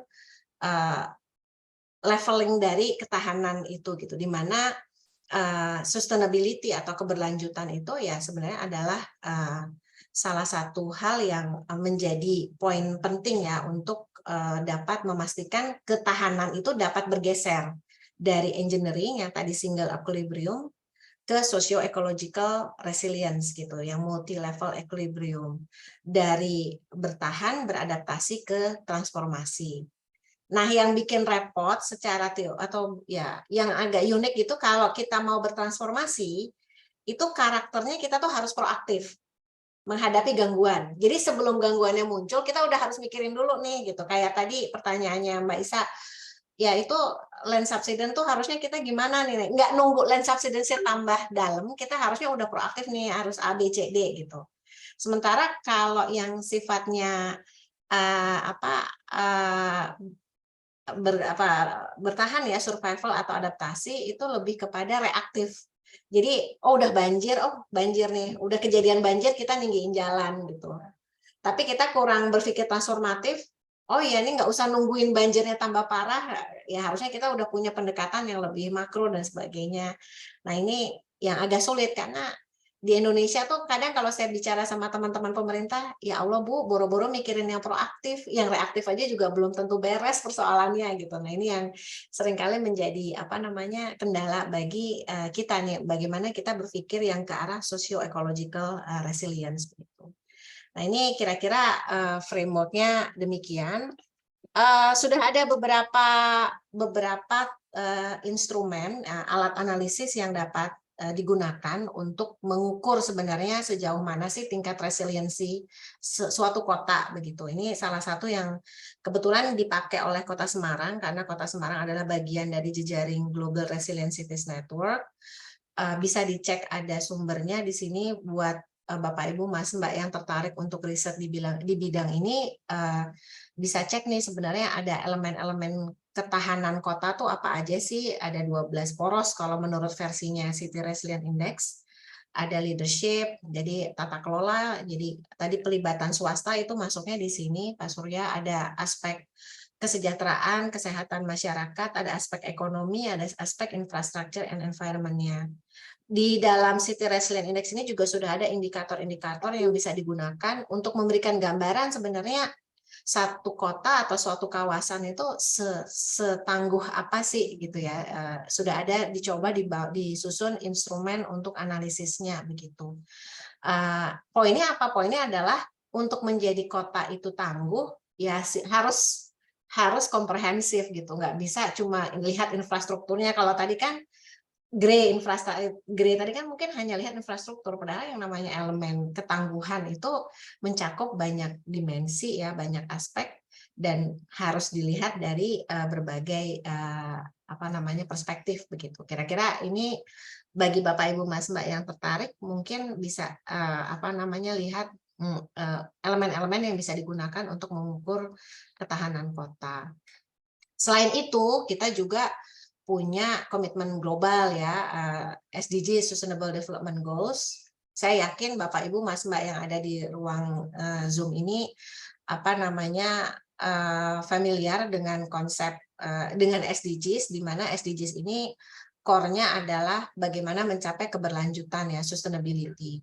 Kalau dilihat dari diagram triple bottom line sustainability konsep ini, memang idealnya untuk tangguh kita harus memiliki inisiatif yang berkelanjutan. Inisiatif yang berkelanjutan itu yang transformatif tadi ya, kalau menurut tahapan resiliensi, dia harus dapat mengkombinasikan antara kepentingan pertumbuhan ekonomi, profit plus benefit ya, Jadi harus secara ekonomi itu harus ada unsur kepentingan ekonominya, memang nggak bisa enggak untuk peningkatan kesejahteraan masyarakat, pemerataan pembangunan dan sebagainya. Tapi juga harus memperhatikan aspek sosialnya ya, kohesi sosial, inklusi sosial dan sebagainya, dan juga planet penata layanan lingkungan begitu, keseimbangan lingkungan. Muncullah kemudian yang kita sebut dengan socio-ekonomi, socio-environment, dan ekoefisiensi, di mana sudah ada beberapa goals ya dalam SDGs itu yang kalau kita lihat riwayat membangun konsep SDGs itu, saya nggak tahu Bapak Ibu mungkin masih ingat kalau sebelum ada Sustainable Development Goals itu ada yang namanya Millennium Development Goals yang tahun 2000. Kalau Millennium Development Goals itu kan lebih kepada aspek sosial begitu ya.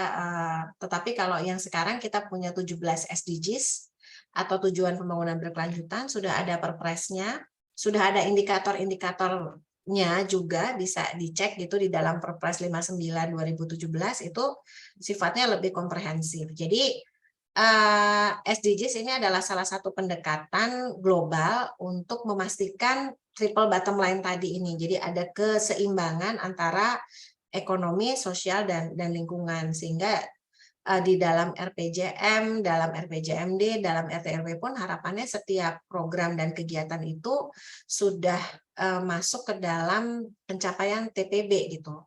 Saya nggak tahu nih Mbak Isa, kalau di UPJ itu ada SDG Center-nya nggak ya?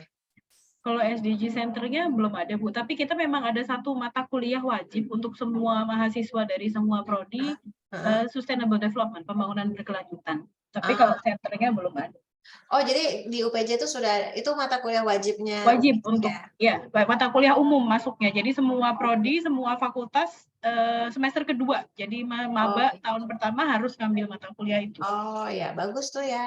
Tapi sayangnya belum ada SDG Center ya. Saya termasuk yang aktif di SDG Center Undip. Jadi mudah-mudahan nanti. Saya tahu kan kalau untuk rankingan gitu kan juga salah satunya kan sekarang ada maksudnya rankingan university ya, itu kan ada yang berhubungan dengan aspek keberlanjutan juga tuh, sustainable, green metric dan sebagainya. Nah itu penting juga, mungkin bagian dari peran universitas untuk mencapai SDGs. Jadi sebenarnya di Indonesia setiap elemen stakeholders itu dipaksa ya, tanda petik, untuk melakukan setiap kegiatannya itu mengacu pada item-item SDGs dan indikator-indikator SDGs gitu ya. Karena kan tadi sifatnya sudah lebih komprehensif begitu, termasuk universitas. Bahkan kabarnya karena Bapak Ibu yang pengelola ini mungkin hafal ya, kalau di universitas kan ada indikator kinerja IKU. Nah, nanti bakal ada nih IKU universitas yang khusus SDGs gitu ya.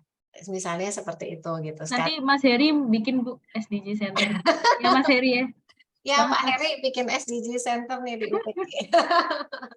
Ya, ini salah satu upaya supaya setiap elemen stakeholder itu dia concern ya pada pembangunan berkelanjutan, termasuk di kampus begitu, yang kemudian terbagi menjadi beberapa pilar dan sifatnya komprehensif. Mungkin itu mengenai what-nya. Silakan Mbak Isa, ini kita mau ada selingan dulu atau mau lanjut? Boleh Bu. Bu Wiwi boleh minum dulu Bu. Nggak disediain snack karena dari jauh Bu. Maaf ya Bu. Snacknya bisa diambil di kubikel masing-masing ya Bapak Ibu ya. Saya sebetulnya tadi soal di awal-awal di What kan menyebutkan tentang private city ya Bu. Memang saya ini contoh-contoh orang-orang yang termakan urbanisasi perpindahan dari Semarang ke Jakarta. Tolong salahkan Zulfi aja Bu, karena saya cuma ikut Zulfi ke sini. Jadi tapi memang private city ini termasuk concern-nya UPJ ya Bu. Jadi kalau dulu Bu Wiwi kan pernah ikut Humboldt Collect, sekarang riset lanjutan Humboldt-nya itu memang kita sedang meriset tentang private city. Jadi korelasi antara private city dan governance, hubungannya apa. Ini yang meriset Pak Surya yang tadi ditanya sama Mbak Ayu, mahasiswanya Bu Wiwi gitu. Jadi nanti Iya. Semoga risetnya bisa berjalan dengan lancar gitu. Nah, ini sudah ada beberapa pertanyaan dari Yasinta. Pertanyaannya agak panjang. Ibu Yasinta mau dibacakan saja atau mau langsung angkat bicara, langsung buka Bacakan aja. Oh, Dibacakan aja, Bu. Oh iya, oke. Oke, selamat pagi Prof. Wiwi. Mohon tanggapan terkait bagaimana apakah ada keterkaitan dari peran masyarakat adat dan kearifan lokal yang telah melekat pada diri masyarakat adat tersebut dengan pembangunan berkelanjutan di suatu daerah. Lalu bagaimana kemudian tindakan teknis yang dapat dilakukan agar dapat melibatkan mereka dalam suatu pembangunan berkelanjutan. Konteksnya adalah area pengabdiannya Ibu Yasinta ini di Provinsi Papua Selatan, merupakan provinsi pemekaran yang baru jadi di tahun 2022 gitu. Jadi konteksnya bagaimana melibatkan masyarakat adat gitu ya dalam pembangunan yang lebih resilience dan lebih sustainable gitu untuk provinsi yang masih bayi gitu katanya. Ya. Gimana itu, Prof? Ya, saya langsung respon ya, Mbak Isa ya. Saya tuh lupa deh, harusnya tuh saya promosi ya di sini, saya nggak siapkan PPT-nya. Saya kebetulan baru mau launching buku nih hari Sabtu besok mengenai ketahanan ketahanan community ya, ketahanan komunitas, ketahanan iklim berbasis komunitas gitu. Karena salah satu semangat yang ingin saya tawarkan untuk Indonesia itu adalah sebenarnya kalau mau ketahanan yang berkelanjutan gitu, itu sebenarnya core of the core-nya, inti yang harus yang menjadi bagian yang melekat itu adalah komunitasnya begitu.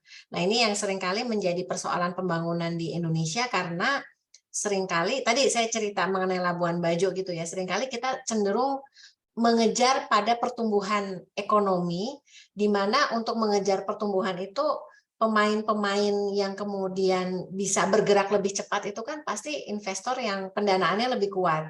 Sehingga seringkali pelibatan masyarakat lokal itu juga seringkali dianggap ditinggalkan. Termasuk kalau kita lagi ngomongin IKN gitu ya, pasti sering baca juga diskusi mengenai IKN kan, seringkali banyak dorongan untuk melibatkan masyarakat lokal begitu.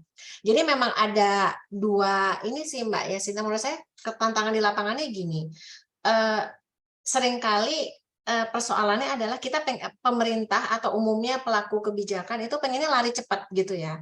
Lari cepat karena ada target tadi, indikator kinerja dan sebagainya yang harus mengeluarkan output, mengeluarkan outcome gitu. Padahal konsekuensi kalau kita ngajak masyarakat itu biasanya kan harus ada intensif komunikasi, harus ada pendampingan yang melekat, ada fasilitator di lapangan dan sebagainya. Artinya ada implikasi waktu dan ada implikasi pendanaan. Nah, seringkali di realita di lapangan ini yang nggak bisa berkejaran nih antara target pengennya lari cepat, ada hasil yang harus bisa ditunjukkan kepada kepada wilayah, oh kita sudah melakukan ini, ada hasilnya. Tapi seringkali pendekatan seperti itu mengabaikan inklusivitas sosialnya, inklusi masyarakatnya. Apa yang harus dilakukan? Kalau menurut saya sih yang baik itu ya kita bisa sedapat mungkin mengimbangi. Jadi saya selalu bilang kalau ke banyak kesempatan kita tuh nggak hidup di ranah hitam dan putih gitu. Kita hidup di ranah abu-abu. Tinggal mau pilih mau abu-abu ke hitam-hitaman atau abu-abu ke putih-putihan gitu ya. Saya seringkali bilang kayak gitu karena yang paling realistis supaya tidak utopis itu ya kita bareng gitu. Jadi paralel kalau menurut saya Bu Yasinta, poin ya kita harus melibatkan masyarakat. Jangan sampai masyarakat lokal itu ditinggalkan. Kita harus selalu membangun komunikasi, membangun platform. Biasanya yang paling praktis tuh kita cari local champion-nya gitu ya. Masyarakat lokal yang bisa diajak diskusi bareng, yang bisa memotivasi masyarakat-masyarakat di sekitarnya gitu. Kita kemudian lebih bagus lagi kalau ada pendamping lokal yang bisa intensif komunikasi. Tapi nggak bisa juga kita murni pendekatan dari bawah seperti itu karena pasti ada target pembangunan di Papua Selatan yang harus dikejar ya. Artinya yang pendekatan top down-nya tetap harus jalan. Jadi kita harus mencari titik keseimbangan gitu. Nah itu yang seringkali seninya membangun itu kan gitu ya. Bagaimana melibatkan stakeholder secara pas gitu ya. Mungkin itu Bu Mbak Isa ya dari saya Bu Yasinta. Mudah-mudahan cukup menjawab ini. Terima kasih. Iya, terima kasih Bu Wiwi dan terima kasih pertanyaannya Bu Yasinta. Nanti linknya di-share ya Bu, link bukunya. Saya pengen baca Oh ya, juga bukunya nanti. oke. Tapi baru mau launching hari Sabtu ini ya. Iya, tapi udah sih. Ini kok itu for free link itunya kok Bu. Kalau mau hard copy-nya nanti ada formnya. Cuma terbatas sih, kemarin yang pesan udah melebihi dari kuota. Jadi kayaknya harus di langsung nanti lanjut kirim. cetakan kedua dong Bu Wiwi. Buka lagi filmnya kok jadi ngomporin. Kita lanjut dulu aja Bu Wiwi, mungkin karena waktunya nanti biar agak panjang bisa diskusinya di akhir. Boleh lanjut langsung aja ke yang bagian how-nya. Ya, ini lanjut ke bagian akhir ya mengenai how gitu. Jadi tadi kita sudah why, what. Nah, kalau how-nya nih saya mau meng-highlight 2 hal aja sih. Yang pertama, kalau mau kita bisa melakukan dengan realistis gitu, apapun ujung-ujungnya adalah pembiayaan. UUD ujung-ujungnya duit gitu. Karena kalau kita pengen tadi ya gagasan ya menghadapi tantangan global yang sudah sedemikian beratnya, kompleksnya, perlu pendekatan multidisiplin, semuanya harus bergerak, tapi nggak akan mungkin kalau tidak ada dananya. Nah ini sehingga how yang ingin saya tekankan yang pertama adalah pembiayaan yang inovatif. Itu yang pertama. Lalu yang kedua, karena saya merasa audiens kita pada pagi hari ini lebih dari teman-teman yang terkait dengan isu-isu perkotaan, ya saya ingin menekankan kita juga perlu melakukan inovasi gitu ya dalam perancangan pengembangan kota begitu. Nah ini saya mencoba membawakan how-nya ini ke dalam 2 perspektif itu. Nah yang pertama ini dari sisi pembiayaan, tentunya kolaborasi itu sangat penting. Jadi tidak mungkin kemudian kita seolah-olah menyerahkan ini kepada pemerintah, itu nggak mungkin lah ya, APBN kita terbatas, hutang kita juga sudah banyak, dan seterusnya. Artinya kita harus punya gagasan-gagasan untuk pembiayaan inovatif. Tadi beberapa yang sudah disinggung di awal, kita sudah punya platform KPBU, kerjasama pemerintah dan badan usaha. Nah, saya pikir teman-teman arsitek, sipil itu juga harus familiar sih dengan ini. Jadi kadang saya ngajak teman-teman itu juga bukan berarti kita belajar arsitek terus sipil terus juga kayaknya tutup mata dengan dengan pengelolaan pembangunan, karena kan kita pengen desain kita, gagasan kita kan terrealisasi ya. Untuk kita bisa memastikan bahwa apa yang kita pikirkan dapat kita realisasikan, ya kita harus juga paham bagaimana mengelola pembangunan gitu. Makanya waktu saya kuliah dulu, saya paling nggak suka mata kuliah yang berhubungan dengan tata kelola, karena menurut saya itu sangat abstrak gitu. Tapi sekarang saya merasa, saya harus belajar tata kelola, karena saya nggak mau lama-lama jadi planner, jadi arsitek mungkin juga sama ya. Itu frustasi loh kalau kita ngerencanain tapi nggak bisa kita realisasikan gitu. Dan saya sekarang sudah pada level itu, saya merasa ya sudahlah, yang penting buat saya sekarang nggak hanya fokus di teknis bagaimana merencanakan dengan baik, tapi saya juga harus belajar agar bisa membantu gitu ya yang direncanakan bisa direalisasikan. Untuk merealisasikan itu ujung-ujungnya adalah ternyata pembiayaan begitu. Nah, di sini dicoba saya singgung sedikit-sedikit beberapa pembiayaan inovatif yang mungkin menarik nih untuk kita telusuri ya, kita pelajari, dan opsi-opsi ke depannya implementasinya seperti apa. KPBU, kemudian partisipasi swasta, begitu, kemudian filantropi ya, pendanaan internasional yang sifatnya grant, mudah-mudahan jangan yang sifatnya hutang. Sebenarnya banyak akses ya untuk pembiayaan pembangunan. Ini juga perlu kita akses dengan baik begitu. Karena seringkali misalnya kita ada support ya dalam bentuk grant, misalnya melalui World Bank atau sejenisnya, pada akhirnya tidak maksimal misalnya karena kita dari tata kelola dari sisi tahapan dari perencanaan dan proses pembangunannya tidak terlalu kita pahami gitu. Nah, kemudian yang sekarang lagi seru nih, saya nggak tahu Bapak Ibu di sini sudah familiar atau belum begitu ya. Ada pembiayaan kreatif ya, selain blended financing, crowdfunding, mengambil dana dari masyarakat, kita punya carbon trade ya, perdagangan karbon yang baru saya pikir baru tahun lalu nih di launching, ada green bond, ada blue bond, ada SDGs bond, ada green sukuk gitu ya. Udah pernah dengar belum ya Bu Isa ini? Kira-kira teman-teman sudah familiar belum ya dengan pembiayaan yang seperti ini? Jadi sekarang itu sebenarnya menurut saya penting kita mempelajari dan mencari akses juga inovasi-inovasi pembiayaan yang berkaitan dengan mitigasi dan adaptasi perubahan iklim untuk mencapai ketahanan dan pembangunan kota yang berkelanjutan.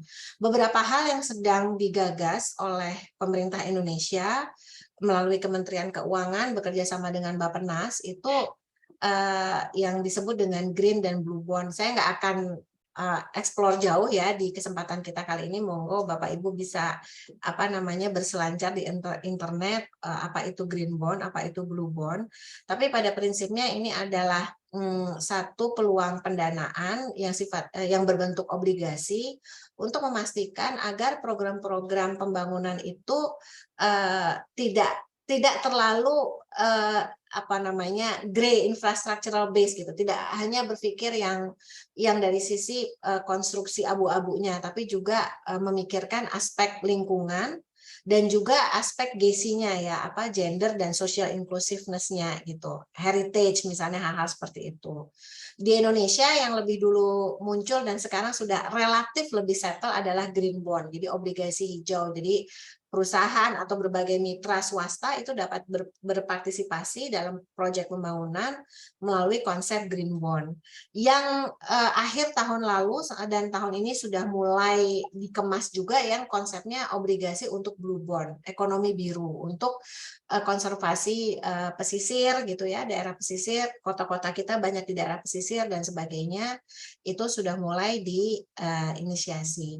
Yang kemarin juga baru saja launching oleh Kementerian Keuangan itu SDGs bond.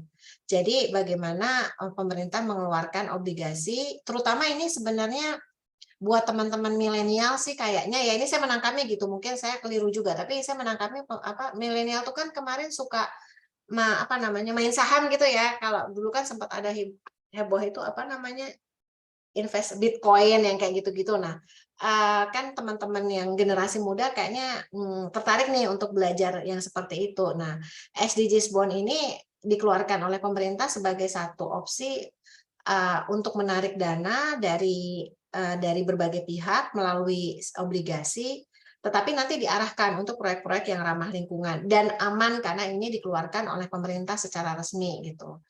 Kemudian ada juga green sukuk. Green sukuk itu yang lebih bersifat syariah begitu ya, keuangan syariah untuk pembiayaan proyek hijau. Nah, saya kira ini adalah salah satu inovasi-inovasi yang saat ini sedang bergulir ya. Saya juga sedang belajar ini dan tertarik untuk mendalami untuk membuat konsep-konsep yang tadi ya, karena kan biasanya kalau dia berbau-bau dengan konservasi lingkungan dan sebagainya, ada implikasi pendanaan. Seringkali proyek-proyek itu dalam tanda petik tidak bankable gitu ya, tidak bisa diimplementasikan karena dia ada pertimbangan-pertimbangan nilai-nilai lingkungan yang harus dimasukkan. Nah, harapannya dengan konsep green blue bond, SDGs bond dan sebagainya ini pembiayaan itu dapat bergulir dengan lebih inovatif dan jadi ada pendanaan yang membuat yang tadinya dianggap utopis itu menjadi lebih realistis. Nah, ini saya kira saya mengajak teman-teman yang hadir di sini untuk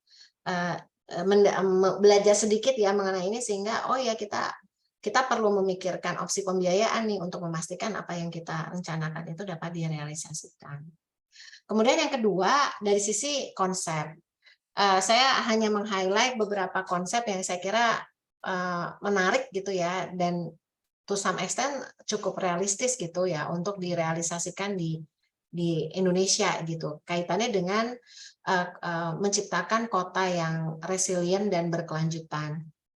Kalau secara technical termnya saya ingin meng-highlight konsep spongicity ya, konsep sponge city.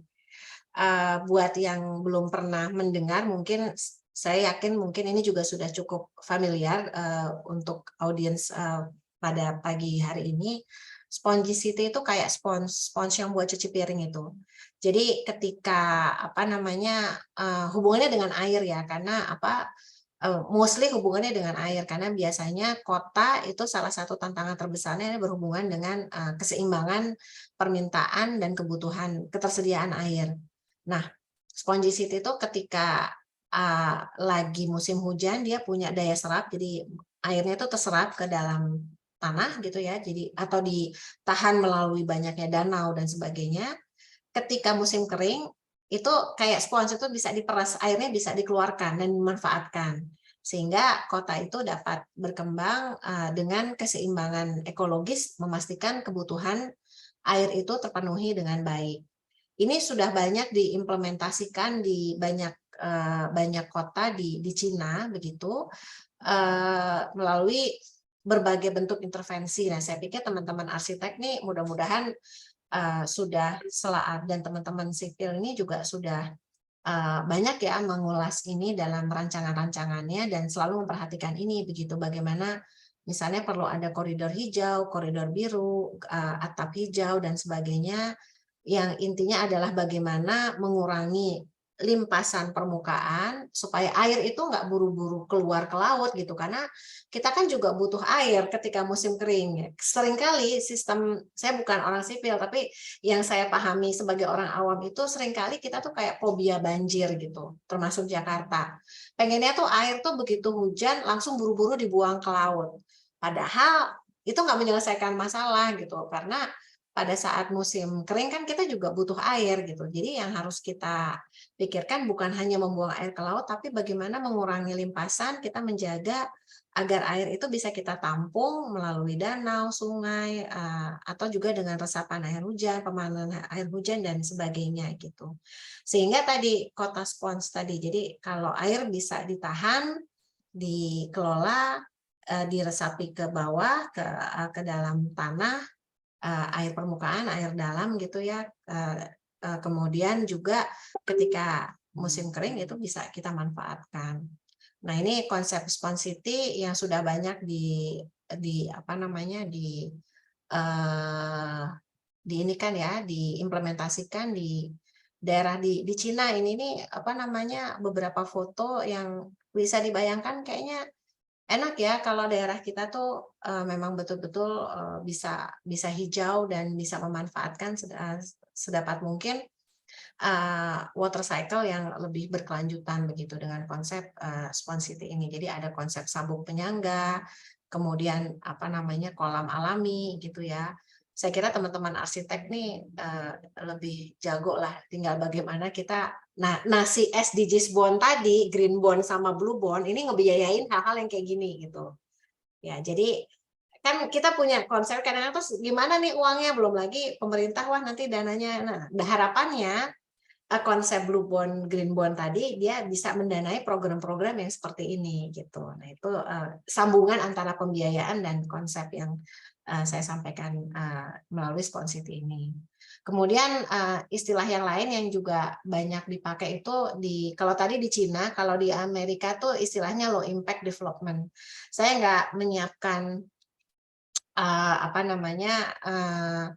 contoh khusus ya, tapi sebenarnya prinsipnya sih sama ya, mau kita sebut low impact development, Spons City, atau mungkin ada istilah-istilah yang lain, mungkin sering kayak WSUD ya, water sensitive urban design, ataupun istilah-istilah yang lain. Menurut saya sih prinsipnya gagasan utamanya sama, bagaimana mempertahankan fungsi ekologis dan hidrologis ya satu kawasan ketika kita merancang sesuatu untuk meminimalkan degradasi lingkungan. Cuma tinggal bahasa kerennya aja nih gitu ya kan, supaya keren. Oh, Cina punya Spons City, di US dia ada low impact development. Nah, nanti kita perlu di Indonesia nih gimana nih kita saya pikir mungkin teman-teman dari UPJ malah sudah punya contoh yang lebih baik. Nanti kita bisa berbagi ya, Mbak Isa dan teman-teman nih, penerapan ini bagaimana sih di kita gitu, karena kita membutuhkan inovasi-inovasi yang seperti ini. Jadi bagaimana kita mengelola desain-desain seperti yang saya sampaikan di sini ya, ada prinsip konservasinya, meminimalisir aliran air yang terlalu tidak terkendali dan sebagainya seperti yang ada di layar ini. di dalam desain dan bisa kita realisasikan.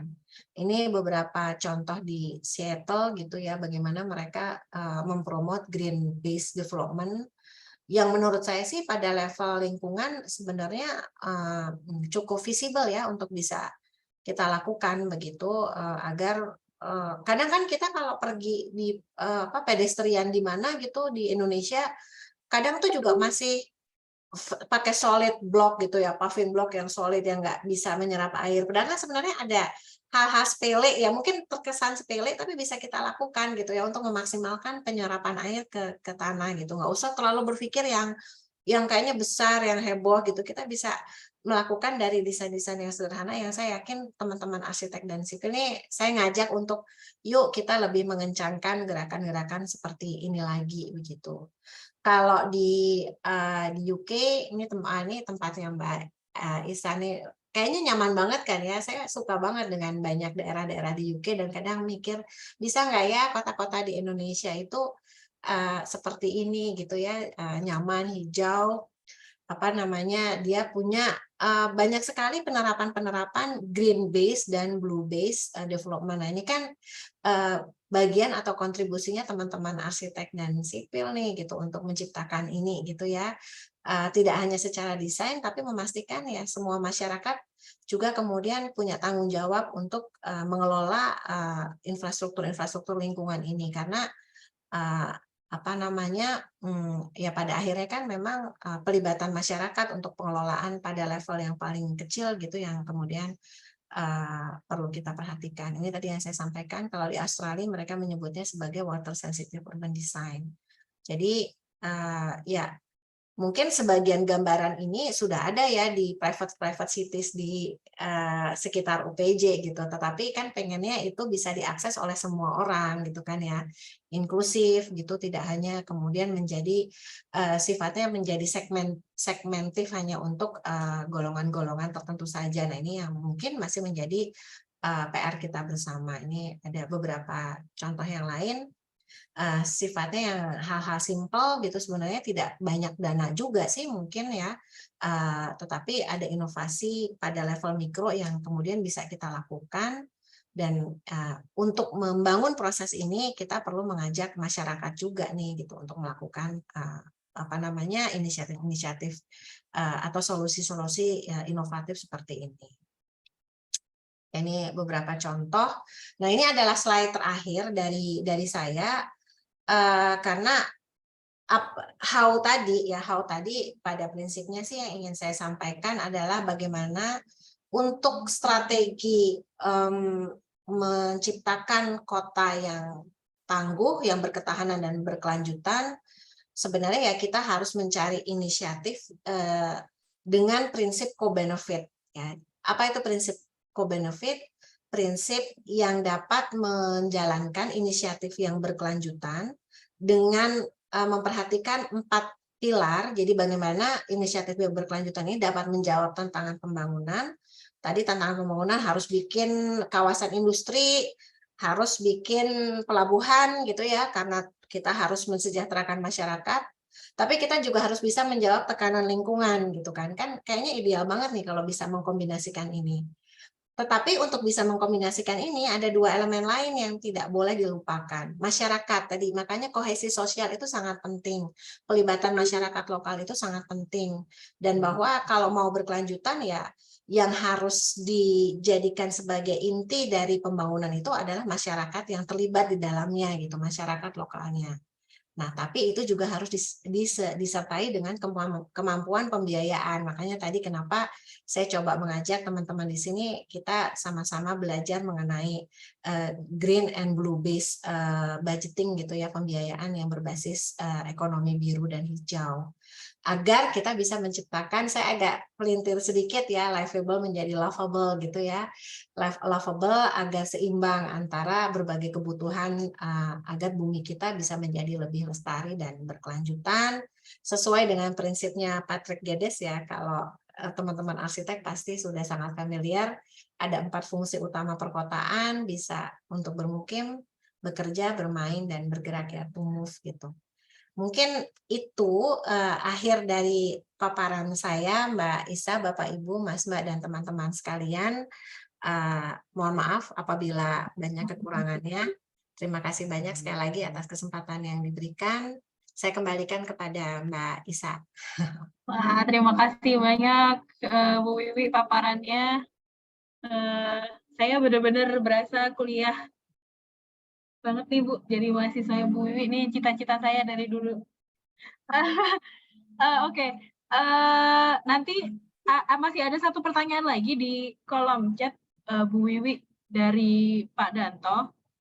Ini saya bacakan saja ya Bu Wiwi ya. Jadi tertarik dengan pengantar di awal tadi. Pertama, pertumbuhan kawasan utara Jawa yang sudah over capacity dan terancam tenggelam. Karena aspek sejarahnya kan tadinya dia lebih mudah didarati armada laut gitu ya, sehingga dia memang secara alami dari dulu lebih cepat berkembang. Sehingga pembangunan di luar Jawa itu jadi seperti hanya sebuah keniscayaan. Selanjutnya, tadi Prof. Wiwi bicara tentang IKN sebagai salah satu alternatif pemerintah. Namun demikian juga banyak tantangannya ya, dari logistik, dari pangan yang karena maunya makan nasi. Kalau di Kalimantan mungkin tidak bisa menyediakan nasi sebanyak kalau misalnya di Jawa, supply chain kebutuhan pokok yang lainnya juga yang tidak dapat disiapkan secara instan di IKN. Kemudian juga air bersih, gitu masalahnya ya di Kalimantan. Ada juga akulturasi budaya. Nah, kalau melihat dari isu IKN ini ya Prof. Wiwi, dari kacamata sustainability dan resilience itu kan memang di satu sisi dia memang mengurangi bebannya Jakarta gitu ya, secara cukup signifikan mungkin akan dipindahkan ke Kalimantan gitu. Tapi bigger picture-nya itu seperti apa sih Prof kalau menurut Prof. Wiwi sendiri? Iya, jadi ini ya bicara IKN ya berarti ini ya. Iya, kita kemana-mana. Ini saya pokoknya mau nanya macam-macam sama Bu Wiwi karena pas kuliah dulu nggak bisa, jadi mau saya tanyain sekarang semua pertanyaan saya. Iya, sebenarnya ya terima kasih Pak Danto. Ini memang tema yang menarik ya, kita berbicara mengenai IKN, dan memang menurut saya sih pemindahan ibu kota kemanapun dari Pulau Jawa itu menurut saya adalah keniscayaan, karena tadi Pulau Jawa itu sudah terlalu banyak bebannya gitu ya, secara lingkungan, secara ekonomi dan sebagainya. Dan memang seperti yang Pak Danto sampaikan, historically juga memang kan kita berkembang ya kota-kota di Jawa itu karena di pesisir dan sebagainya. Maka pindahlah, kita berencana, terpilihlah IKN. Kita nggak usah flashback lagi kenapa Kalimantan sudah diputuskan itu ada sudah dipindahkan di Kalimantan, dan sekarang sudah mulai berproses pembangunannya. Yang penting fokus kita sekarang adalah bagaimana mengoptimalkan, memaksimalkan fungsi IKN. Tidak hanya memindahkan ibu kota, harapannya tidak hanya memindahkan ibu kota, karena kalau ibu kota tuh nanti ya jadinya cuma kayak kantor-kantor pemerintahan aja ya yang pindah gitu. Tapi harapannya juga menciptakan pusat pertumbuhan baru. Nah, ini seringkali agak rancu ketika orang berpikirnya IKN itu seolah-olah hanya IKN itu kan 256.000 hektar, sebagian besar hutan. Kotanya sendiri sebenarnya hanya kecil ya, hanya sekian, ada KIPP gitu ya, hanya kecil, yang sekarang lagi dibangun oleh Kementerian PU bersama dengan OIKN, pembangunan jalan dan sebagainya. Nah, itu mungkin pusat pemerintahan, tapi harapannya sebenarnya IKN itu bersinergi dengan regional di sekitarnya, ada Balikpapan, ada Samarinda, dan kabupaten yang Penajam dan sebagainya, yang harapannya nanti bisa menjadi pusat pertumbuhan ekonomi baru. Nah, ini yang mungkin perlu kita cek juga nih gitu ya, karena di daerah-daerah sekitar IKN itu sudah ada kawasan industri, sudah disiapkan pelabuhan dan infrastruktur lainnya yang harapannya dapat mendorong IKN tidak hanya sebagai pusat ibu kota, tetapi juga pusat pertumbuhan ekonomi baru. Idealnya demikian ya Pak. Ini tadi kita berbicara rencana yang ideal. Nah, sekarang apa nih yang harus kita siapkan? Ya memang kalau menurut saya sempat terlibat dalam proses pembangunan di IKN begitu, dan sampai sekarang juga masih terlibat, khususnya hal-hal yang terkait dengan adaptasi perubahan iklimnya.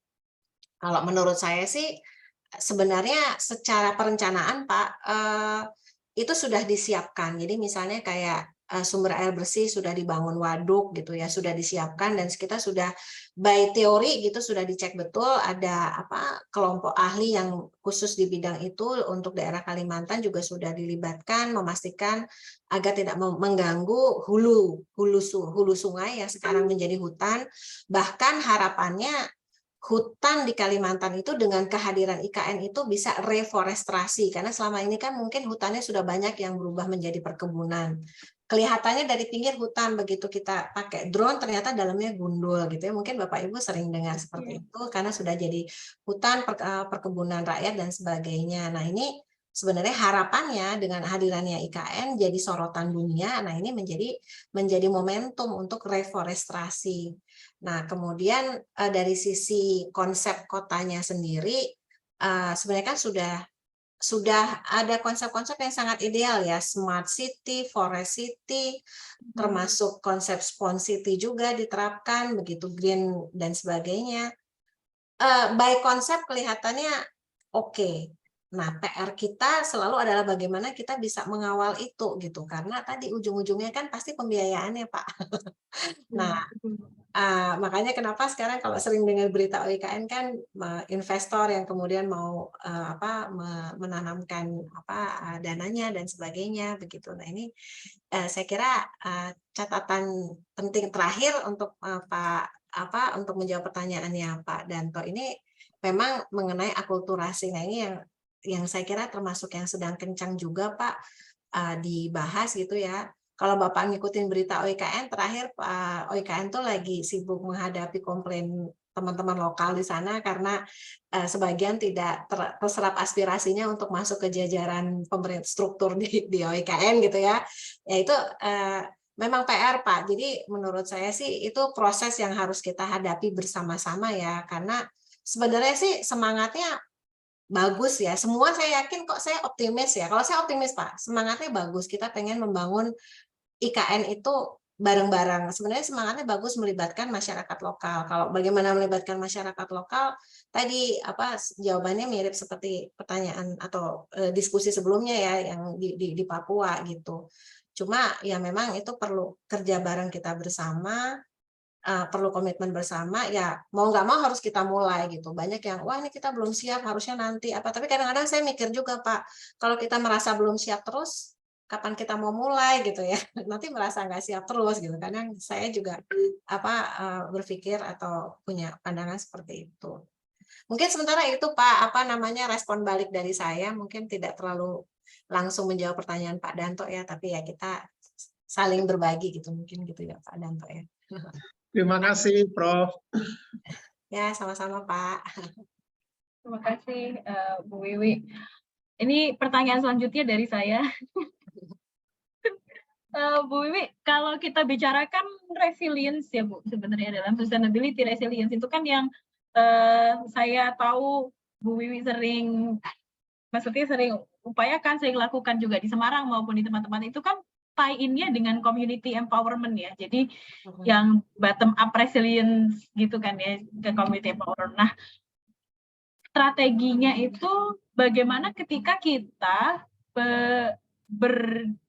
ranahnya itu di kawasan kota metropolitan yang orang-orangnya tuh ya lebih ignoran gitu ya dalam tanda kutip ya Bu tentang tentang resilience. Bahkan kan kalau di kampus kan pasti ada pengmas ya Bu. Kita cuma mau masuk ke dalam kayak satu klaster perumahan aja untuk menjelaskan proyek pengmas itu aja kadang kan yang ngumpulin orangnya aja setengah mati gitu ya Bu Wiwi ya. Kalau dari pengalaman Bu Wiwi sendiri itu apakah memang satu-satunya jalan ya mau nggak mau emang harus makan waktu yang lama, harus masuk benar-benar masuk pelan-pelan atau gimana sih Bu sebenarnya strateginya untuk community empowerment? Ya, terima kasih Mbak Isa. Itu juga menjadi pikiran saya sejak saya kemudian akhir-akhir ini terlibat, makanya kemudian saya berpikir untuk share buku yang ketahanan iklim berbasis masyarakat. Kalau saya merespon pertanyaan Mbak Isa itu, kalau pengalaman saya yang di Semarang yang hubungannya dengan sampah ya, kita kebetulan ada inisiatif yang hubungannya dengan promoting circular economy. Itu memang kita harus punya tipologi masyarakatnya dulu gitu. Jadi memang kita nggak bisa, kalau untuk masyarakat perkotaan pun juga sebenarnya ada tipologinya ya. Kalau bicara sampah Misalnya ngomongin bank sampah itu mungkin bisa kalau untuk masyarakat yang tinggal di daerah perkampungan. Nah, kalau rumahnya udah bagus, dia udah ini mana mau dia tiba-tiba ngumpulin sampah lagi buat dijual, ya mungkin buat orang-orang itu ya mungkin hasilnya nggak seberapa tapi bikin ribet gitu ya. Artinya apa? Artinya memang salah satu yang penting kalau menurut saya untuk empowering atau inclusiveness itu kita harus mapping stakeholder dengan hati-hati sih. Jadi seringkali kalau kita punya project itu stakeholder mappingnya tuh kayak cuma seadanya aja gitu ya. Oh, ada masyarakat, ada pemerintah, ada ini, tapi kita nggak deep dive betul. Pemerintahnya siapa sih? Oh, ada Bapeda, ada dinas ini. Oh, kita harusnya deep dive lagi. Bapedanya siapa nih? Ada nggak orang yang memang dia punya track record, dia ada aware dengan lingkungan. Masyarakat juga, oh ada masyarakat ini, tapi ada nggak kelompok masyarakat yang atau seseorang yang aware dengan lingkungan. Jadi saya pikir kita akhirnya harus strateginya memang harus seperti itu. Salah satu kuncinya social mapping yang bagus gitu. Dan kemudian kita ada komunikasi. Ya misalnya tadi dengan gated community gitu ya, mungkin mau nggak mau kita harus pahami betul, ketemu sama Pak RT-nya, kita kalau dengan masyarakat di sini baiknya gimana ya Pak, bahwa kita kemudian cari mekanisme kolaborasi yang cocok dengan kelompok masyarakat tersebut. Cuma memang itu kan memang lama ya Mbak Isa ya. Nah, saya belum dapat formula yang lebih ampuh lagi sih selain itu, karena konsekuensinya memang lama gitu. Tapi biasanya lebih berkelanjutan sih Mbak gitu ya. Iya, tapi makanya itu kan maksudnya sama program pemerintah pun juga jarang diterapkan ya Bu, karena ya itu ya masuknya ke masyarakatnya, apalagi di masyarakat perkotaan itu kan sulit gitu ya, maksudnya lama gitu. Betul. Jadinya ya memang butuh proses yang jadinya mungkin kurang menarik untuk dijadikan program pemerintah gitu. Ya. Nah, kalau dari saya mungkin sedikit tambahan praktisnya juga kita perlu ngajak teman-teman antropolog sih, orang-orang sosial gitu. Jadi memang ini makanya kan sekarang ada bukan multidisciplinary lagi ya, tapi transdisciplinary gitu. Makanya mungkin saatnya nih teman-teman PWK arsitek sipil kerja bareng-bareng sama orang-orang dari sosial gitu ya. Itu sedikit, mohon maaf, lanjut aja Mbak Isa tadi. Iya Bu, enggak Bu, tapi memang benar ya Bu, memang harus lintas disiplin ya untuk bisa benar-benar masuk ke masyarakat gitu. Kalau Bu Wiwi sendiri selama mengerjakan proyek ini kan pernah kerja, dulu kita pernah bareng waktu di World Bank itu ya Bu, sama Pemkot Semarang, segala macam itu pernah nggak sih Bu Wiwi ada pada titik di mana kayak, capek banget gitu, maksudnya kita maksudnya Bu Wiwi sebagai expert gitu ya, sebagai akademisi itu tahu harusnya tuh gini gitu ya, tapi kan pasti kan kepentok ini kepentok itu gitu Bu. Pernah nggak sih ada di satu titik kayak udah hopeless banget, udah deh negara ini udah nggak bisa diapa-apain lagi, terserah mau ngapain gitu. Nah itu tuh gimana sih Bu, karena kadang-kadang saya kayak ini diapain ya, Indonesia ini tuh harus gimana gitu, itu gimana sih Bu Wiwi? Enggak sih, saya nggak pernah merasa itu, alhamdulillah saya selalu excited gitu ya, dan saya selalu mencari amunisi itu dengan ketemu dengan orang-orang yang baru yang punya semangat ini. Jadi saya pikir kita selalu harus memompa semangat dengan ketemu orang-orang yang tepat sih Mbak Isa ya. Jadi saya optimis karena saya selalu ketemu dengan orang-orang yang tepat, yang bisa bareng, yang mungkin kita nggak usah terlalu membuat diri kita frustasi dengan impian-impian besar, tapi menurut saya kita bisa bergerak dengan impian yang kecil, tapi kita lakukan dengan real tuh membahagiakan kok. Gitu. Kalau menurut saya sih. Ya, tapi mungkin setiap orang bisa punya pandangan yang beda. Ini cuma dari saya memompa semangat itu dengan cara seperti itu ya, bertemu masyarakat, ketemu dengan orang yang tepat, kemudian kita ini mengasikkan. Jadi memang harus ada real ya. Memang kalau real work itu kalau kita cuma kadang kayak saya sebagai dosen mikir kalau cuma bikin paper apalagi fokus itu kan levelnya beda ya. Mungkin yang baca hanya orang-orang yang dari akademisi dan sebagainya, tapi real work kita kan dengan lingkungan dan dengan masyarakat. Nah, saya kira keseimbangan itu perlu sih membuat kita jadi excited ya dalam beraktivitas gitu. Jadi cari komunitas yang satu visi gitu ya Bu ya, yang satu visi, satu misi, juga mendobrak ivory tower-nya akademisi ini ya Bu ya. Jadi nggak cuma bikin paper aja, tapi juga benar-benar turun ke lapangan, lihat kondisi masyarakat seperti apa gitu. Memang utamanya kalau di UPJ ini kan karena kita ada di private city yang tadi disebutkan Bu itu benar banget. Jadi fasilitas bagus, service bagus, tapi memang ada ya itu spatial inequality.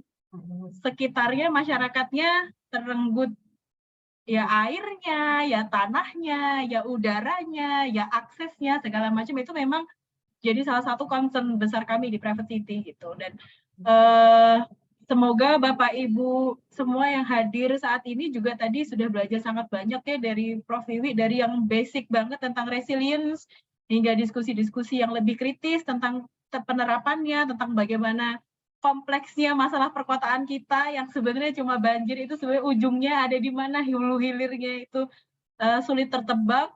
Sekali lagi saya sebagai moderator, saya pribadi belajar sangat banyak. Saya mengucapkan banyak terima kasih kepada Prof. Wiwi sudah bersedia hadir dan sudah memberikan paparan yang luar biasa kepada kami semua di sini.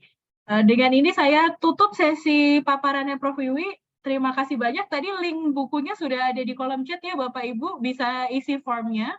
Dan ada link untuk e-book.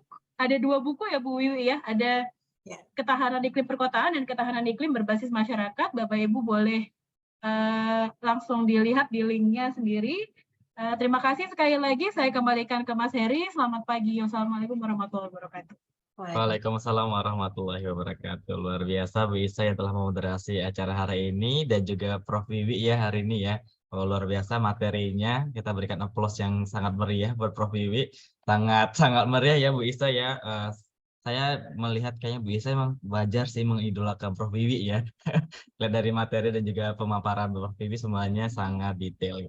Baik Bapak Ibu, selanjutnya sebelum kita akhiri webinar kita pada hari ini, saya ingatkan kembali kepada Bapak Ibu, mohon untuk melakukan presensi terlebih dahulu. Jangan lupa nanti setelah buka urban chapter yang lainnya nanti belum presensi gitu ya. Jangan lupa Bapak Ibu untuk presensi dan juga kami tadi mengirimkan link umpan balik. Jadi Bapak Ibu yang hari ini hadir dalam kegiatan webinar kali ini, mohon untuk memberikan umpan balik terkait dengan kegiatan hari ini. Dan Bapak Ibu untuk dokumentasi kami mohon Bapak Ibu berkenan untuk mengaktifkan kamera menggunakan virtual background nanti dibantu oleh Mas Alit untuk dokumentasi. Mas Alit mohon silakan mengambil waktu. Baik, terima kasih Mas Heri. Bapak Ibu mohon untuk menyalakan kamera. Di sini ada 2 layer. Saya akan menangkap layar pertama. Hitungan ketiga senyum Bapak Ibu. 1, 2, 3. Sekarang layar kedua. Hitungan ketiga senyum. 1, 2, 3. Terima kasih Bapak Ibu. Oke, terima kasih Mas Alit atas bantuannya. Baik Bapak Ibu, terima kasih kembali kami ucapkan kepada Bapak Ibu yang hari ini sampai jam 11:03 ini masih berkenan di dalam Zoom meeting ini. Kami mengharap Bapak Ibu dapat mengikuti webinar kami. Nanti siang itu terakhir ada webinar bersama Ibu Dr. Johanna Reni Octavia, PDM, yang akan mengangkat topik Sustainability and Food Waste Management di Indonesia. Ini dari Urban Seminar Series Chapter Urban Society bersama Program Studi Ilmu Komunikasi dan Psikologi Universitas Pembangunan Jaya nanti di pukul jam 2 siang di Zoom meeting juga. Saya selaku MC pada hari ini mohon maaf apabila kata yang salah. Sampai jumpa di acara selanjutnya. Salam sejahtera untuk kita semua. Wassalamualaikum warahmatullahi wabarakatuh. Selamat beraktivitas kembali Bapak Ibu. Waalaikumsalam.